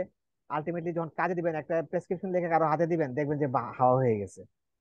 মানে এগুলা এগুলা এগুলা আসলে ওই যে আমরা আমরা বললাম যে ফ্যামিলি মেম্বার খুঁজি, এই প্রশ্নগুলোর মাধ্যমে তাদেরকে একটু বোঝার চেষ্টা করা যে আসলে আসলে তাকে হেল্প করবে কে, তার ব্লাড সম্পর্কে। এর জন্য তো আমি ফ্যামিলিটাকে আবার কনক্লুশনে আবার একই একটা স্লাইড নিয়ে আসছি, যে আমাকে খুঁজতে হবে যে তার ভাই হইলে যে তাকে সাপোর্ট করবে, তার রক্তের সম্পর্ক হলে যে সাপোর্ট করবে, এটার কোনো গ্যারান্টি নাই।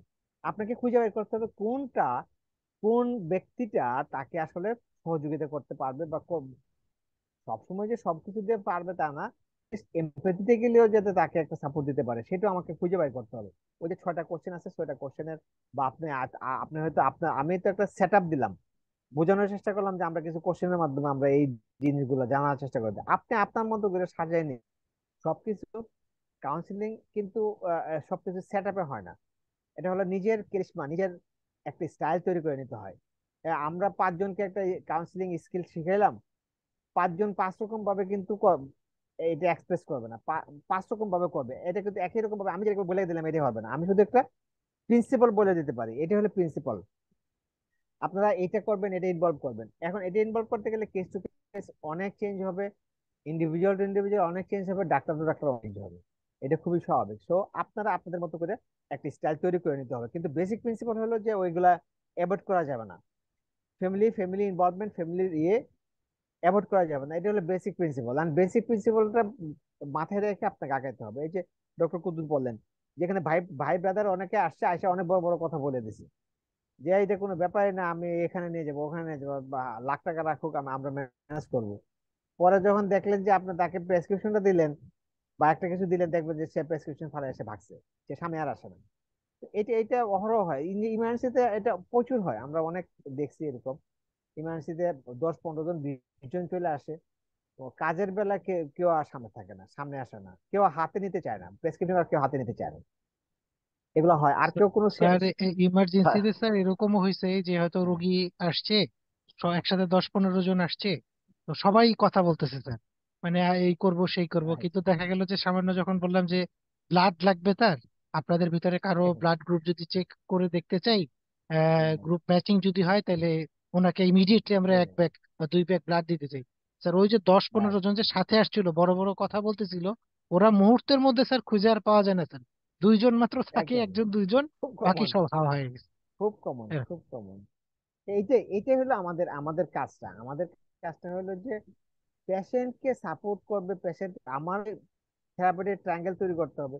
এই ট্রায়াঙ্গেলটা আপনি কাকে কাকে নিয়ে তৈরি করবেন, আপনাকে আপনাকে আপনার মতো করে আপনি এটাকে বাইর করতে হবে। আপনার আমি যেগুলো বলছি এটা হলো প্রিন্সিপাল, এইগুলোকে মাথায় রেখে আপনার মতো করে আপনি এগুলো বাইর করতে হবে, বুঝছেন? পেশেন্টকে আমি সাপোর্ট করব, পেশেন্টকে আমি ইয়া করব। এই ওই যে আমাদের ফ্যামিলি ফিজিশিয়ানস এর দায়িত্ব অনেক বেশি। আমার কাছে পেশেন্ট আসে, তার মাথা ব্যথা নিয়ে আসে, মাথা ব্যথার ওষুধপত্র দিয়ে দিলাম, ছায়া দিলাম। উইকনেস নিয়ে আসলে উইকনেস ওষুধ দিয়ে ছায়া দিলাম, এটা আমার কাজ না।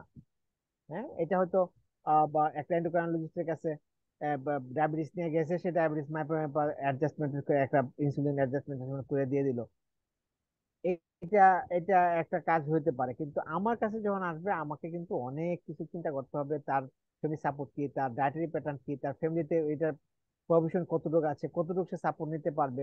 আমি একটা অ্যাডভাইস লিখে দিলাম, 15টা অ্যাডভাইস লিখে দিলাম আর কাগজ দিয়ে দিলাম, বাস হয়ে গেল, এইটা আমার কাজ না। আমি আমি এটার থেকেও আরো বেশি কিছু করতে হবে। আরেকটু আগে আমাকে বা সামনে যাইতে হবে। এইটাই হলো আমার ফ্যামিলি ফিজিশিয়ান, এটাই হলো আমার ফ্যামিলি ডক্টর, এটাই হলো আমাদের ফ্যামিলি মেডিসিন স্পেশালিস্ট। এর জন্য আমাদের এখানে কম্প্রিহেন্সিভ কেয়ার বলা হয়, এর জন্য আমার এখানে হোলিস্টিক কেয়ার বলা হয়, কন্টিনিউটি অফ কেয়ার বলা হয়। এই যে আমাদের প্রিন্সিপাল গুলো আছে, প্রত্যেকটা প্রিন্সিপালকে মাথায় রেখে আমাদের আগাতে হবে পেশেন্ট অ্যাপ্রোচ করার সময়। আর কেউ কিছু স্যার আর ইয়ে স্যার করবেন, আমি স্যার অ্যাড আমার করবেন? নিজস্ব এক হ্যাঁ, নিজস্ব একটা সমস্যা বলি স্যার। স্যার আমার শাশুড়ি বয়স স্যার 85 প্লিজ। বছর স্যার। ওনারও স্যার ডিপ্রেশন অ্যাংজাইটি। এখন দেখা বাপরে। যাচ্ছে যে আমার শাশুড়ির জন্য স্যার মানে স্বাভাবিক। আমার পরিবারের সমস্যা স্যার। মানে সমস্যা হচ্ছে দেখা যাচ্ছে যে প্রতিদিন রাত, আমার শাশুড়ি এখন আমেরিকায় থাকে তার ছোট মেয়ের কাছে। দেখা যাচ্ছে যে রাত 9টা থেকে প্রতিদিন রাত 10টা পর্যন্ত মানে আমার ওয়াইফের সাথে কথা বলবে, এবং যেহেতু ডিপ্রেশন অ্যাংজাইটি মানে এমন সব কথা বলবে, দেখা যাচ্ছে যে আমার মুড খারাপ হয়ে যায়, মন খারাপ হয়ে যায়। এবং আমি চেম্বার থেকে ঠিক ওই টাইমে আসি, রাত 9টায় আসি। আর প্রায় দিন দেখা যায় যে এই সমস্যা হচ্ছে, খাবার একেবারে দাবার রেডি ডিপ্রেশন রেডি অ্যাংজাইটি থাকে ওষুধ না। ঠিক মতো খায় না। এখন স্যার একদম, একদম। মানে কিভাবে সমাধান করবো আমি আমি বলতে গেলে বলে যে আমার মা তো, তুমি তো এরকম মানে, মানে আমার শাশুড়ি আর ওর মা এখন ওই, এখন দেখা যাচ্ছে যে ওই মায়ের সাথে 1 ঘন্টা কথা বলার পরে যেরকম তার একটা মুড হুম, হয়ে যায়, আমার মেয়ের সাথে মানে একটু রাগ দেখায়। বা দেখা যাচ্ছে যে স্বাভাবিক। মেয়ে বেশি থাকে, ছেলে তো বাইরে থাকে। প্রত্যেকটার ইয়াতে ইম্প্যাক্ট হবে স্বাভাবিক। জি স্যার, প্রত্যেকটা ইম্প্যাক্ট হচ্ছে, এবং এটা আমি প্রত্যেকটা অনেক জায়গায় সলভ ইম্প্যাক্ট করার হবে, চেষ্টা করছি ওনার কিন্তু নিজের পারা যায় না। উপরে। হ্যাঁ, আর নিজের হেলথের উপরে যেমন ইম্প্যাক্ট হবে, ফ্যামিলির অন্য সব মেম্বারের উপরে ইম্প্যাক্ট হবে। এই যে মেজাজ খারাপ হবে, শরীর খারাপ হবে, বাচ্চাদের সাথে মিসবিহেভ করবে, বা অন্য মেম্বারদের সাথে মিসবিহেভ করবে, এই যে শুরু হলো আর কি, এইটাই হলো প্রবলেম। তো এখানের মধ্যে আমাদের রোলটা ওখানেই যে আমরা যতদূর সম্ভব তাদেরকে কাউন্সিলিং করে বুঝে একটা পজিটিভ ইম্প্যাক্ট তৈরি করার চেষ্টা করা। ইয়ে বড় আজকে কোনো কথা বলছে না, বড় আছেন না? জি স্যার, আছি স্যার। তো কিছু অভিজ্ঞতা না দিলে মানুষ বুঝবে কেমনে?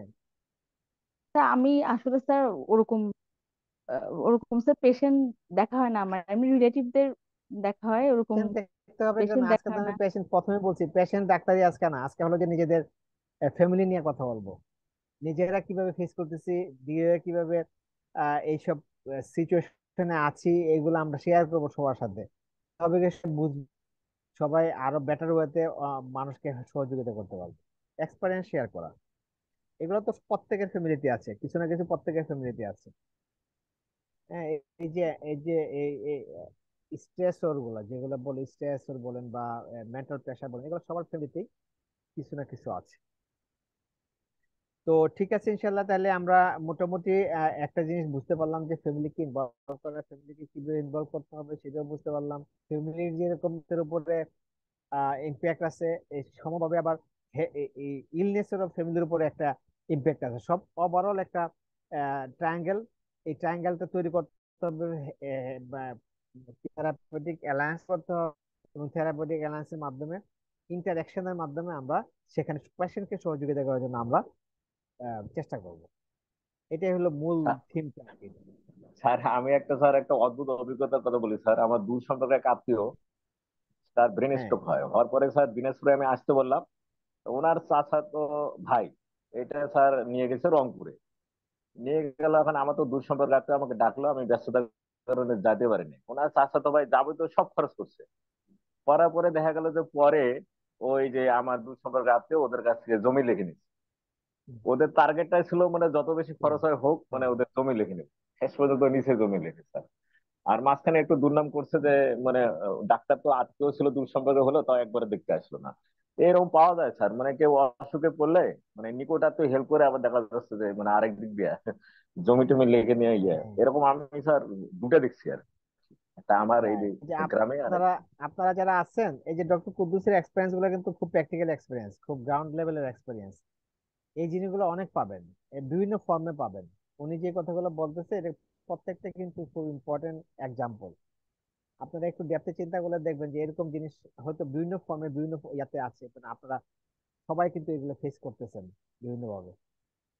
তো থ্যাংক ইউ ডক্টর কুদ্দুস, আপনার এক্সপিরিয়েন্স শেয়ার করার জন্য। এটা আমি সবারই এনকারেজ করি, আপনারা প্রত্যেকে দুইটা করে কথা বলবেন। কথা না বললে আসলে আমরা বুঝতে পারি না যে আপনারা কতটুকু বুঝেন, বা এটা প্র্যাকটিস করবেন কিনা, বা প্র্যাকটিস করার মতো আপনি মনে করতেছেন কিনা। আরেকটা ইয়ে আছে, সময় প্রায় শেষের দিকে আসছে। এটা নিয়ে একটু কথা বলি। এটা আমি বিভিন্ন সময় আমরা বলছি, কাউন্সিলিং এর সময় বলছি, বা কমিউনিকেশন স্কিলের সময় এগুলো নিয়ে অনেক কথা হয়েছে। হোল পার্সন কেয়ার যেটা হলো আমাদের মানে মূল ফ্যামিলি ফিজিশিয়ান, মূল যে ইয়াটা আছে, প্রিন্সিপাল আছে এটার মধ্যে, এটা এটা হলো একটা হোল পার্সন কেয়ার। মানে হলো যে যে লোকটা আমার সামনে আছে, যেটা আমরা বলি patients who arrives at the healthcare provider's office is of, often bringing more than a ailing body. সে আমার সামনে আসছে একটা অসুস্থতা নিয়ে, সে শুধু অসুস্থতাটা চিন্তা করলে হবে না, এর চেয়ে অনেক বেশি কিছু এটার সাথে ইনভলভ, এটা আমার মাথায় রাখতে হবে। তো সেটাই আমরা আহ, আহ, আহ, চিন্তা করতে হবে যে তার একটা হিউম্যান বিং মানে ইউনি ডাইমেনশনাল না, তার অনেকগুলো ডাইমেনশন তার সাথে ইনভলভ থাকতে পারে। তার বডি ইনভলভ থাকতে পারে, মাইন্ড ইনভলভ থাকতে পারে, তার ওয়েলনেস এর সাথে অনেকগুলো ডাইমেনশন তার সাথে ইনভলভ হতে পারে। এই জন্য ডায়াগনোসিস ম্যানেজমেন্টের এই প্ল্যানিং এর আগে আমাকে চিন্তা করতে হবে ফিজিক্যাল, মেন্টাল এন্ড বিহেভিয়ারাল, এইগুলো সোশ্যাল এন্ড সবগুলো মিলে একটার সাথে একটা ওভারল্যাপ হচ্ছে কিনা, সেগুলোকে মাথায় রেখে আমাকে ইয়ে করতে হবে। এবং এখনকার যুগে, আগের যুগ থেকে এখনকার যুগে আরো বেশি এগুলো ওভারল্যাপিং হচ্ছে, এবং অনেক হাইটেক সোসাইটির জন্য, এর জন্য আমাদের কমপ্লিকেসি অনেক বেড়ে যাচ্ছে। সোশ্যাল মিডিয়া বলেন বা বিভিন্ন জায়গাতে অনেক কমপ্লিকেটেড আমরা, এবং এটার জন্য আমাদের লাইফস্টাইল, আমাদের মানে ফ্যামিলি লাইফ, সোশ্যাল লাইফ সব জায়গাতে আমাদের হ্যাম্পার হয়। হাইটেক সিচুয়েশনে আমাদের কমপ্লিকেসিটি অনেক বেশি হচ্ছে। তো হোল পার্সন কেয়ারের আমরা যেটা বলতে চাই যে হোল পার্সন কেয়ারের মূল ইয়াটা হলো পেশেন্ট সেন্টার্ড সার্ভিস। আমরা বলি পেশেন্ট ইজ রাইট, আমরা এর আগে আমি একটা ক্লাসে বলছিলাম, চিন্তা করতে হবে patient is always right. Patient আগে বুঝতে হবে যে পেশেন্ট কি কমপ্লেন করছে, সেটা কেন করছে, কোন অ্যাঙ্গেলে করছে।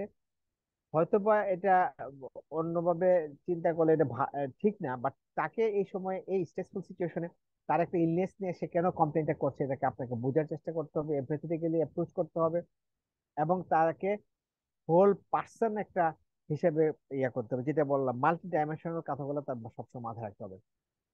আমাদের এই মাল্টি ডাইমেনশনাল হোল পার্সন কেয়ারটা হলো একটা ইন্টিগ্রেটিভ কেয়ার। ইন্টিগ্রেটিভ হলো ওই যেটা বললাম body, mind, spirit and emotion সব নিয়ে ইন্টিগ্রেটেড যে ইয়াটা হয়, সেটা হলো ইন্টিগ্রেটেড কেয়ার। তো এর জন্য আমরা হোল পার্সন কেয়ার, আমাদের যে ফিজিশিয়ানরা আছে তারা এই কেয়ারটাকে প্র্যাকটিস করব, এই কেয়ারটাকে আপহোল্ড করার চেষ্টা করব, যাতে আমরা ইন্টিগ্রেটিভ মেডিসিনটাকে প্র্যাকটিস করতে পারি to promote the patients wellness and diseases.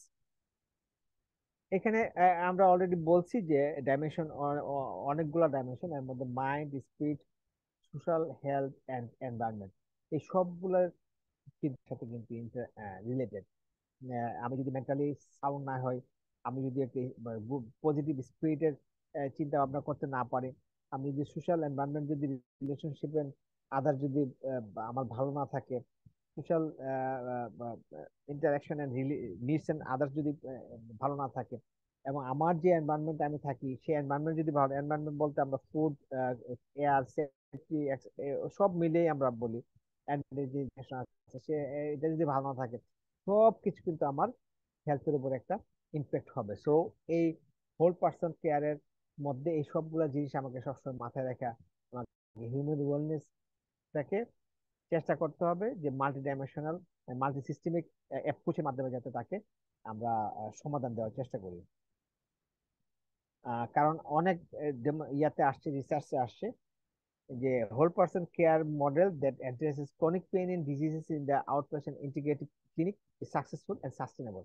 Not only successful, এটা অনেক ইয়া হয়, সাস্টেনেবল হয়, অনেক দিন পর্যন্ত সে এই এই অ্যাপ্রোচে সে অনেক বেটার থাকতে পারে। আমরা যদি দুটাকে কম্পেয়ার করতে চাই, যদি আমাদের ট্রেডিশনাল ওয়েতে যেটা আমরা করি, বায়োলজিক মেডিসিন যেটা আমরা করি, একটা সিঙ্গেল এজেন্ট মানে তার একটা ডায়াগনোসিস করে তাকে সলিউশন দেওয়ার চেষ্টা করি। কিন্তু হোল পার্সন কেয়ারের মধ্যে এদের এজেন্টটা হবে people, মানুষ আন্ডারস্ট্যান্ড করার চেষ্টা করা হবে যে রিজনসটা কেন সে এখানে আসছে, কেন সে এই প্রবলেমটা ফেস করছে, এগুলাকে বিভিন্ন অ্যাঙ্গেলে আমাকে খুঁজে বের করার চেষ্টা করি। বায়োলজিক্যালি কমপ্লেক্সিটি মাল্টি ডাইমেনশনাল না হওয়াতে এটা এটা কমপ্লেক্সিটি অ্যাভয়েড করার চেষ্টা করে, কিন্তু আমাদের এখানে কমফোর্টেবল সবকিছু খুঁজে বের করতে পারলে পারলে আমরা এই কমপ্লেক্সিটিটা নিয়েই আমরা আসলে কাজ করি, আমরা কমফোর্টেবল হয়। স্যার বায়োলজিক্যাল আর মেডিসিন মানে কি, এমনি ট্রিটমেন্ট করা? Traditional biological traditional medicine medicine বলতে ট্রেডিশনাল মেডিসিন আমরা ট্রেডিশনাল যেটা বলতে চাচ্ছি, ট্রেডিশনাল মেডিসিন যেটা হয় বায়োলজিক্যাল হলো এমনিতেই যেটা আমরা যে ট্রিটমেন্ট ডিপেন্ডেন্ট মেডিসিন মানে ট্রিটমেন্ট ট্রিটমেন্ট করি। Only hmm. ট্রিটমেন্ট ডিপেন্ডেন্ট যে মেডিসিনটা আমরা দিচ্ছি পেশেন্টদের। এখানে once to fix one problem, মানে হেডেক আসলে হেডেকটা নিয়ে আমরা মাথা চিন্তা করতে থাকি, আমি ইয়া করতে থাকি, কিন্তু আরেকটার মধ্যে পার্সনটাকে একটা হোল পার্সন হিসেবে চিন্তা করা হয়। একটাতে হলো ডাইরেক্টিভ, একটা কিছু দিয়ে এলাম, অ্যাডভাইস দিয়ে দিলাম, বলে দিলাম এটা এইভাবে খাবেন। আরেকটা হলো যে গাইডিং, তাকে গাইড করতে হবে, তার ওভারঅল বুঝতে হবে, ওই যে বললাম তার ডাইমেনশন বুঝতে হবে, বুঝে তাকে গাইড করতে হবে যে আপনি এইভাবে যাবেন, এই খাবেন, এই করবেন, এইটা এটা করবেন। তো দুটার মধ্যে একটা অনেক কিছু ডিফারেন্স আছে। একটা ট্রাক্ট ওরিয়েন্টেড, একটা হলো পার্সন সেন্টার ওরিয়েন্টেড। যেটা বলা হলো পেশেন্ট সেন্ট্রিক যে অ্যাপ্রোচটা, সেটা হলো হোল পার্সন কেয়ার যেটা। তো সেখানে আমাদের আমরা কি করি, আমরা এখানের মধ্যে একটা পেশেন্টকে হোল হোল মানে সামগ্রিকভাবে দেখার চেষ্টা করি, তার ইয়াতে ওভারঅল সবকিছু নিয়ে ইনক্লুড করে মেথড এবং থেরাপিউটিক অ্যাপ্রোচ যেটা আমরা দেবো সেটা সেভাবে তাকে বোঝানোর চেষ্টা করতে হবে, এবং তাদেরকে ইনকর্পোরেট করে যখন দরকার পড়ে বা একটা কন্টিনিউটি অফ সার্ভিসের যেমন আমরা দিতে হবে, কোঅর্ডিনেট মানে অন্যদেরকে যদি আমাদের ইনভলভ করতে হয়, অন্য ইয়া, বা, বা, ইয়া হতে পারে, সাপোর্টিভ স্পেশালিস্ট হতে পারে, সোশ্যাল কেয়ার হতে পারে, বা অন্য যে কোনো কিছু যদি এরকম কোনো কিছু হয়, তা সেই কোঅর্ডিনেশনের জন্য যে কাজটা দরকার পড়ে সেটা কিন্তু আমাদের করে দিতে হবে। তো আমরা ইন কনক্লুশনে এটা খুব বেশি আমরা বিভিন্ন সময় আমরা আপনাদেরকে বলছি হোল পার্সন কেয়ারের ব্যাপারগুলা, যেহেতু এটা আমাদের একটা basic principal. Family medicine can make a significant contribution as a whole person medicine and person centeredness as a core characteristics. এটা একটা আমাদের বেসিক প্রিন্সিপাল। অ্যাপ্রোচের জন্য, পেশেন্ট অ্যাপ্রোচের জন্য আমরা মাল্টি ডাইমেনশনালি চিন্তা করবো, নট এ সিঙ্গেল ম্যান হিসেবে আমরা চিন্তা করবো না, শুধু ডিজিজ ডিজিজ হিসেবে ডিজিজ পার্সন হিসেবে চিন্তা করবো না, আমরা তাকে হোল পার্সন হিসেবে চিন্তা করবো।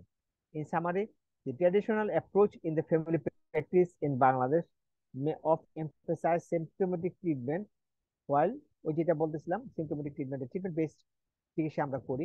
সিমটোমেটিক যেমন আমি কয়েকদিন আগে বলতেছিলাম মনে হয় যে কোয়াকরা কি করে, বা আমাদের ফার্মেসির যে বানেক আছে কি করে, আয়সা যে যেটা কথা বলে, গ্যাস্ট্রিকের বলে, মাথা বলে, বা এই সব কিছু একটার পর একটা শুনতে দিচ্ছে।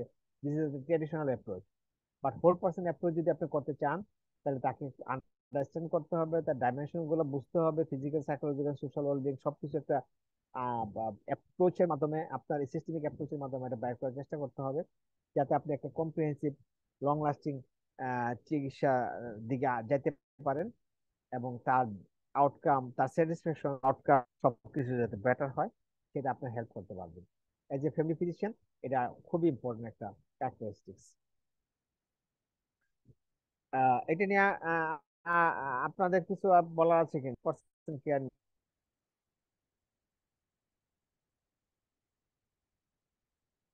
এটা নিয়ে অনেকবারই কথা হয়েছে বিভিন্ন ক্লাসের মধ্যে। আপনাদের কোনো কিছু ইয়ে আছে, বলার আছে? স্যার হোল পার্সন মেডিসিনের ক্ষেত্রে তো স্যার আমাকে একটু সময় দিয়ে পেশেন্টের হিস্ট্রি নেওয়া এবং ফ্যামিলি হিস্ট্রি নেওয়ার দরকার। আমাদের এখানে অধিকাংশ জায়গায় যেগুলি স্যার আমরা জিপি যারা করে স্যার, তো ওইভাবে প্রাইভেসি মেনটেন করা সম্ভব হয় না। দেখা যায় সামান্য একটু পর্দা দিয়ে ঢেকে রাখছে বা হালকা একটা দরজা দিয়ে, তো ডিটেলস পেশেন্ট হয়তো তার পার্সোনাল কথাবার্তা বলতে চায় না, তো তখন স্যার ওই মানে ডিজিজ সেন্টার্ড মানে পার্সন সেন্টার্ড আর কি কোশ্চেন গুলোই বেশি করা হয়। এই ক্ষেত্রে স্যার মানে করণীয় কি? ভেরি ইম্পর্টেন্ট একটা ইস্যু নিয়ে আসছেন। পেশেন্ট প্রাইভেসি, পেশেন্টস রাইট আমরা খুব নেগলেক্ট করি। পেশেন্টস রাইট অ্যান্ড কনফিডেন্সিয়ালিটি একটা খুব ইম্পর্টেন্ট। এটা ক্লাস আছে কিনা আমি জানি না, আচ্ছা আচ্ছা, আছে মনে হয়, শেষের দিকে থাকতে পারে। Patients right and confidentiality very important একটা ইস্যু, সারা ওয়ার্ল্ড এটা মেনটেন করে।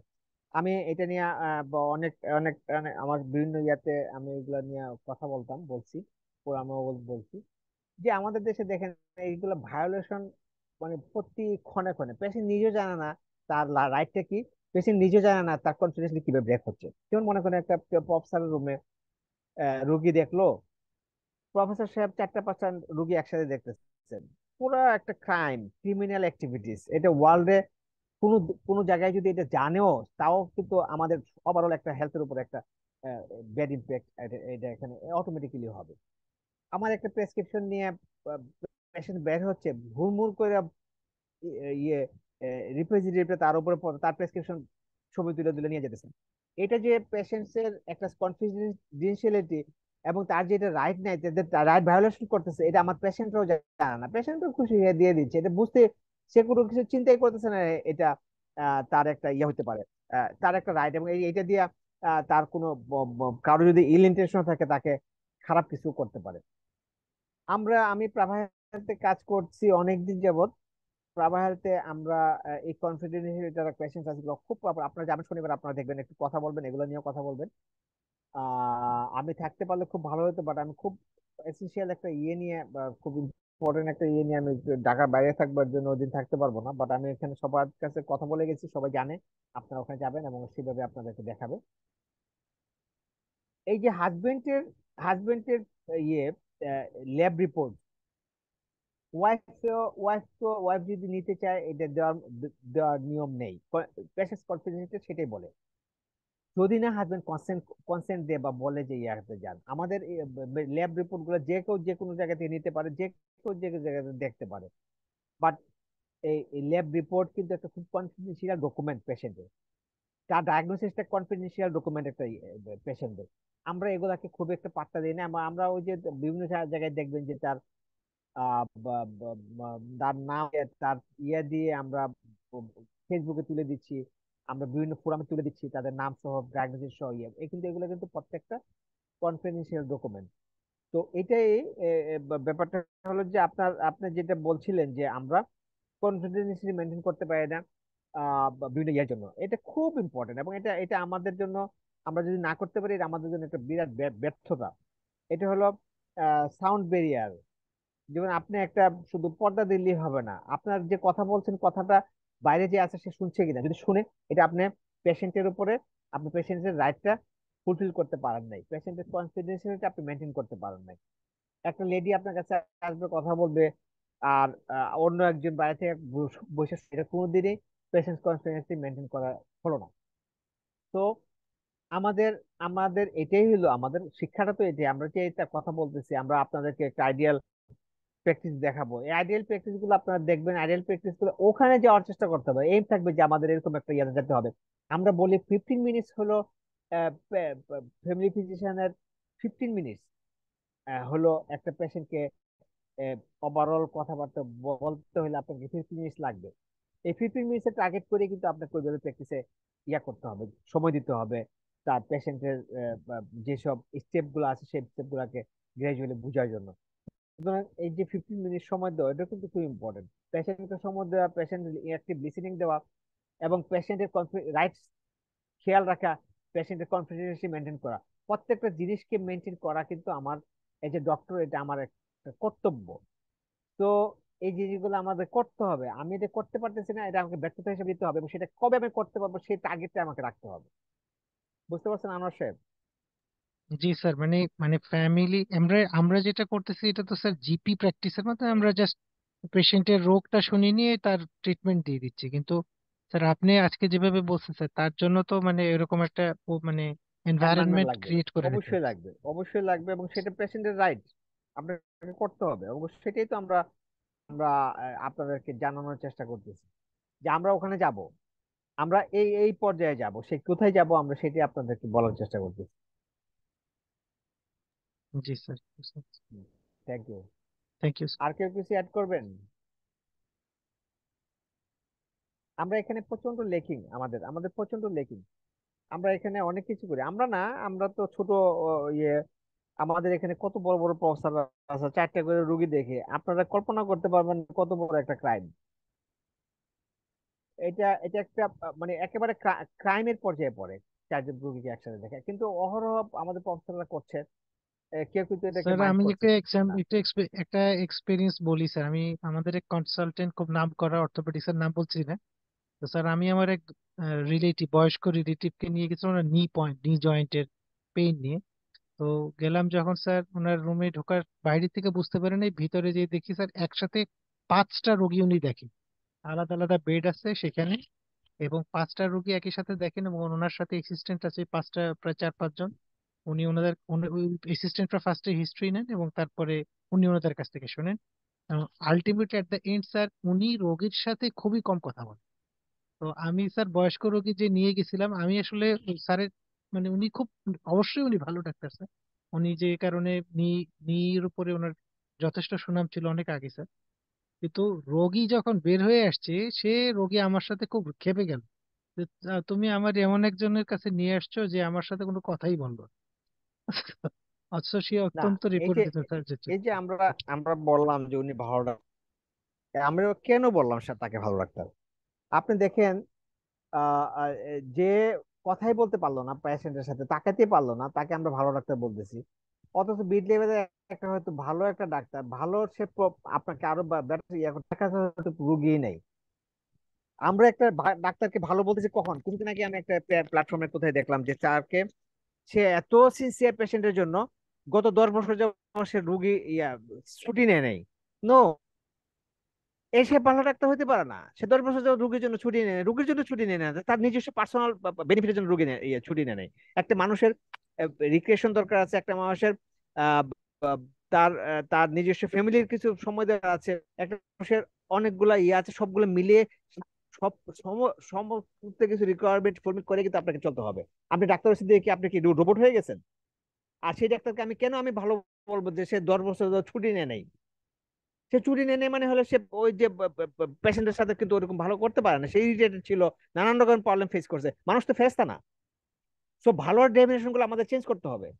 আমরা যাকে ভালো বলি, আমরা যাকে যেমন আমরা অনেক বড় এক প্রফেসর, অনেক জাতীয় প্রফেসর, আমি তা ওনার ওনার লাইফস্টাইল নিয়ে আমি রিসার্চ করার জন্য রেডি হয়েছিলাম ওই ইয়াতে, যে একটা মানুষ কি করে সম্ভব, একটা মানুষ রাত্রে 12টার সময় শেষ করে, তারপর রাত্রে 2টা পর্যন্ত বিভিন্ন ক্লিনিকে ক্লিনিকে ঘুরে ঘুরে গিয়ে ওই যে আমি সরি ল্যাঙ্গুয়েজের জন্য গুতা দিয়ে দিয়ে পেশেন্টকে ঘুম থেকে জাগায় জাগায়, 2টা কথা জিজ্ঞাসা করে যায়, আরেকটা যায় 5টা 10টা ক্লিনিকে যায়, গিয়ে গিয়ে একটা গুতা দিয়ে ঘুম থেকে ভাঙায়। সরি ফর দা আসলে তাদের রেসপেক্টই বলি, কারণ তারা তো অনেক বড় প্রফেসর। তারপরে সে আবার পরের দিন সকালে 9টার মধ্যে কিন্তু সে অফিসে আসতেছে, অফিসে এসে অফিস করতেছে। এই রাউন্ড দেওয়ার কথা রাউন্ড দিয়ে দিচ্ছে কিনা জানি না। 11টার দিকে আবার কনফারেন্সে মিটিং এর মধ্যে যেতে হচ্ছে, 2টার মধ্যে তাকে করতে হচ্ছে। আবার সে বাসায় গেল, 1 ঘন্টা করলো না, চলে আসলো, আসা বিভিন্ন জায়গাতে 4টা থেকে রুগী দেখা শুরু করলো। তো এই যে মানুষটা, এটা কি মানুষ? কিন্তু সে তো অনেক বড় প্রফেসর, জাতীয় প্রফেসর হয়ে গেছে। এখন সে সে সে কি করে মানুষকে করবে, মানে বেটার দিতে দিতে পারে, সার্ভিস দিতে পারে? সম্ভব না তো। তো এর জন্য অধিকাংশ বলতে ক্ষেত্রে যেটা ভালো হয় মানুষ। দেখছি স্যার, ওই যে ওই মানে ওনাকে কিছু বলতে পারে না রোগীরা, কিন্তু ওনার সাথে যারা জুনিয়র ডাক্তার আছে তাদের সাথে স্যার অনেক সময় খারাপ ব্যবহার করছে। হ্যাঁ, তো সে এই জন্য বলতেছি ভালো ভালো ডেফিনেশন গুলো আমাদের চেঞ্জ করতে হবে। ভালো বলতে এই যে আমরা যেটা বলি সারা দিনটা 24 ঘন্টা পড়ে থাকে, এটা ভালো না। একটা প্রফেসর তো শুধু ওই যে রুগী দেখার জন্য না রে ভাই, একটা প্রফেসর তো তার স্টুডেন্টের অনেক দাবি আছে তার উপরে। আমরা একটা মানে অনেক বেটার সার্জন, যে সার্জন ইয়াতে সার্ভিস লাইফে যখন একটা খুব ভালো একটা জায়গায় গেল, প্রফেসর হলো, তার স্টুডেন্টদেরকে দেওয়ার সময় তাকে টাইনা নিয়ে এসে আমরা ডিজি বানাই দিই, আদা আদা আদা রসুন হিসাব করতে থাকো এখন। আমাদের প্রত্যেকটা জায়গাতে কিন্তু এই এই যেগুলা মানে মিস হ্যান্ডলিং বলো বা মিস ইউজ বলো বা এগুলা এগুলা কিন্তু হচ্ছে, এবং এগুলাকে আমরা ভালো বলতেছি। একটা খুব ভালো সার্জন আমি যখন ডিজি বানাই দেবো, তো তার তার কি হবে? তার ডিজি তো সার্জন হওয়ার দরকার নাই। একটা সার্জনকে তৈরি করা হয়েছে দেশের জন্য, একটা প্রফেসর তৈরি করা হয়েছে, তো সে আরো আরো আরো 10টা প্রফেসর তৈরি করবে বা 100টা প্রফেসর তৈরি করবে, সেটা হলো তার কাজ। তাকে কিন্তু আমি ওখানের মধ্যে পোস্টিং ট্রান্সফার নিয়ে প্রমোশন নিয়ে তাদের তার বকডাউন করে দিব। পোস্টিং প্রমোশন ট্রান্সফারের জন্য তো ছোট চ্যানেল ওয়েতে লোকজন উপরে আসতেছে, তাদেরকে তোমরা তৈরি করো, তো তৈরি করতে পারো না, এটা তো সিস্টেমের দোষ না। এই লোকটাকে কেন তুমি নষ্ট করতে? জি আমাদের আসলে সিস্টেম নাই দেখে আমরা প্রচন্ড আমাদের এমনি রিসোর্স নাই, এর উপরে আমরা আবার মিস ইউজ ডিসইউজ যত ধরনের আছে সবগুলো আমরা করি। তো যার ধরুন হয়েছে কি, আমরা একটা হজবরল একটা অবস্থার মধ্যে আছি। এটার মধ্যে উত্তরণের রাস্তা আসলে কিভাবে আসবে, প্রচুর কথা হচ্ছে, রিফর্ম নিয়ে কথা হচ্ছে, নানান রকমের কমিটি হচ্ছে। আমি নিজেও দু একটা রিফর্ম কমিটিতে গেছি, কথা শোনার চেষ্টা করছি। ওই একটা জায়গাতেই আটকে থাকে, ওই হসপিটাল বেসড চিকিৎসা কিভাবে বেটার হবে সেদিকেই আটকে থাকে।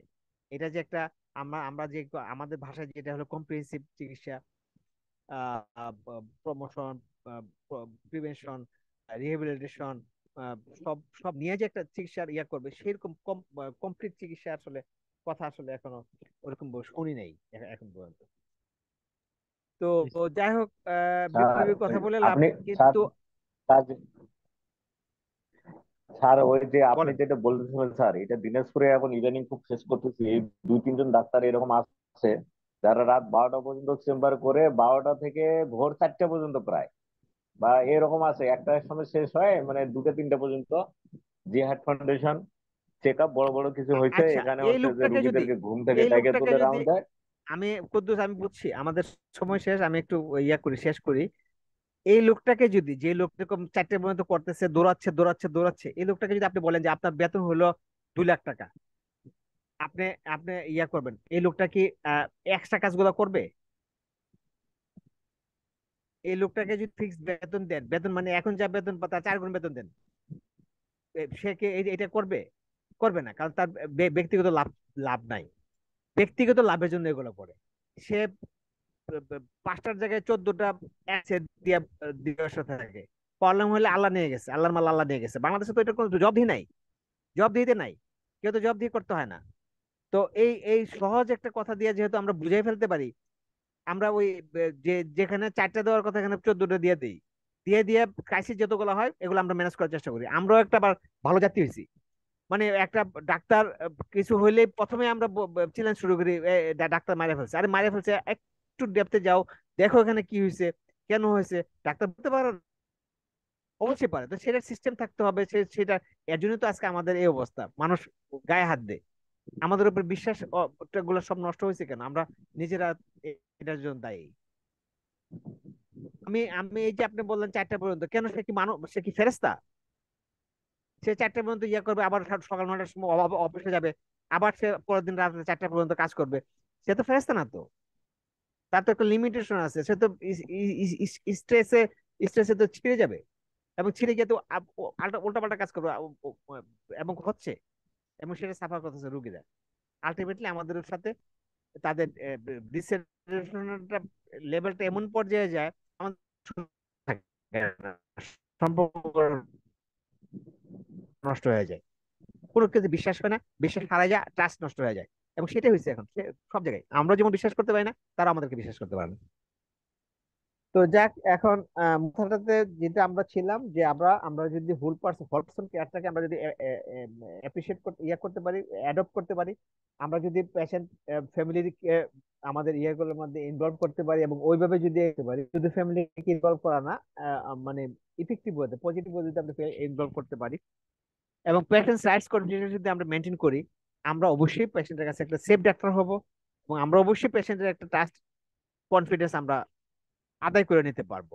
এবং সেটাই আমরা চাই, এই জন্যই আমরা এত কথা বলতেছি আপনাদের সাথে, আমরা এত কিছু বোঝানোর চেষ্টা করতেছি আপনাদেরকে, আপনারা যাতে এই ফ্যামিলি ডক্টর, ফ্যামিলি মেডিসিনের যে ফিলোসফিটা, সেই ফিলোসফিটা যাতে আসলে ধারণ করেন এবং ফিলোসফি ধারণ করে যাতে আপনারা অ্যাপ্রোচ করেন, যাতে পেশেন্ট ট্রাস্ট এন্ড কনফিডেন্স আপনি নিতে পারেন। আর সবচেয়ে বড় কথা হলো আপনার নিজেকে একটু সেফ ডক্টর হিসেবে আপনি প্রমাণ করতে পারেন। Safe doctor.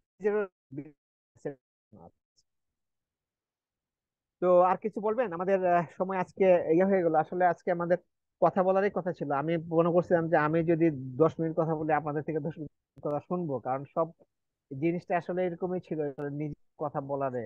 আজকে কুদ্দুস সাহেব আর আনোয়ারি কথা বলছে, আর বাকিরা তো কথা বলে না। কিন্তু আপনারা এটা নিয়ে একটু শুনছি ভাববেন। স্যার। হ্যাঁ, সাকুর কিছু বলবেন? না স্যার, এটা আর কি অনেকে এভাবে অনেক রাত্রে বেলা, গতকালকে রাত্রে আমার এক রিলেটিভস ভর্তি হয়েছে হসপিটালে। আজকে সন্ধ্যায় ফোন দিয়ে বলছে যে সারাদিন তো ডাক্তার রাউন্ডে আসলো না। আমি বললাম রাত 1টার পরে স্যার রাউন্ডে আসবে।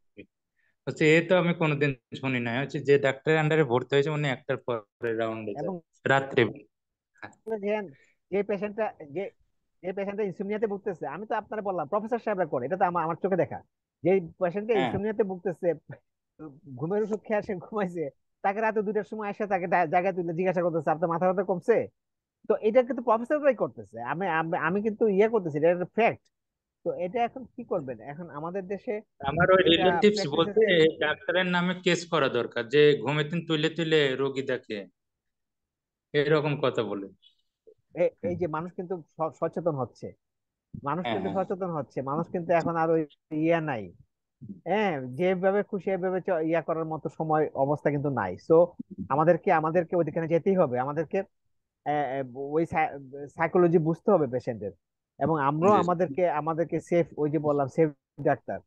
আমি 10 বছর রোগী ছুটি নিয়ে নিয়ে আমি পেশেন্টের ইয়া করলাম, এটা আমি ভালো ডাক্তার আমি কোনোদিনই আমি এগ্রি করতে পারবো না।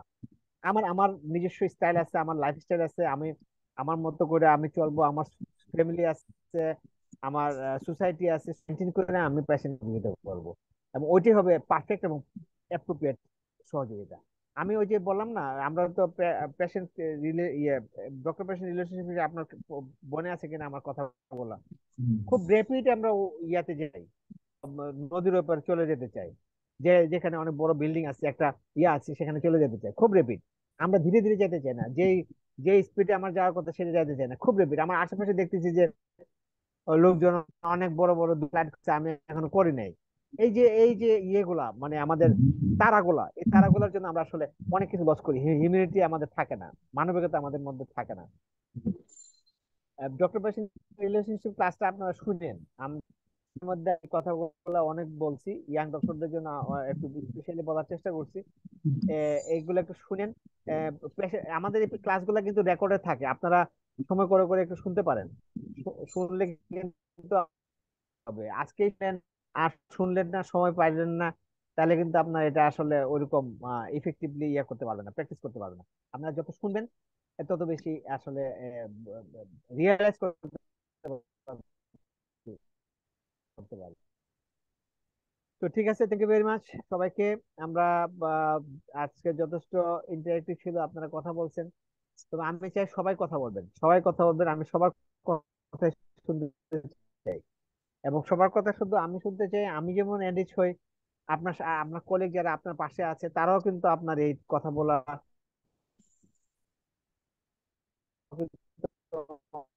অনেক গুড নাইট।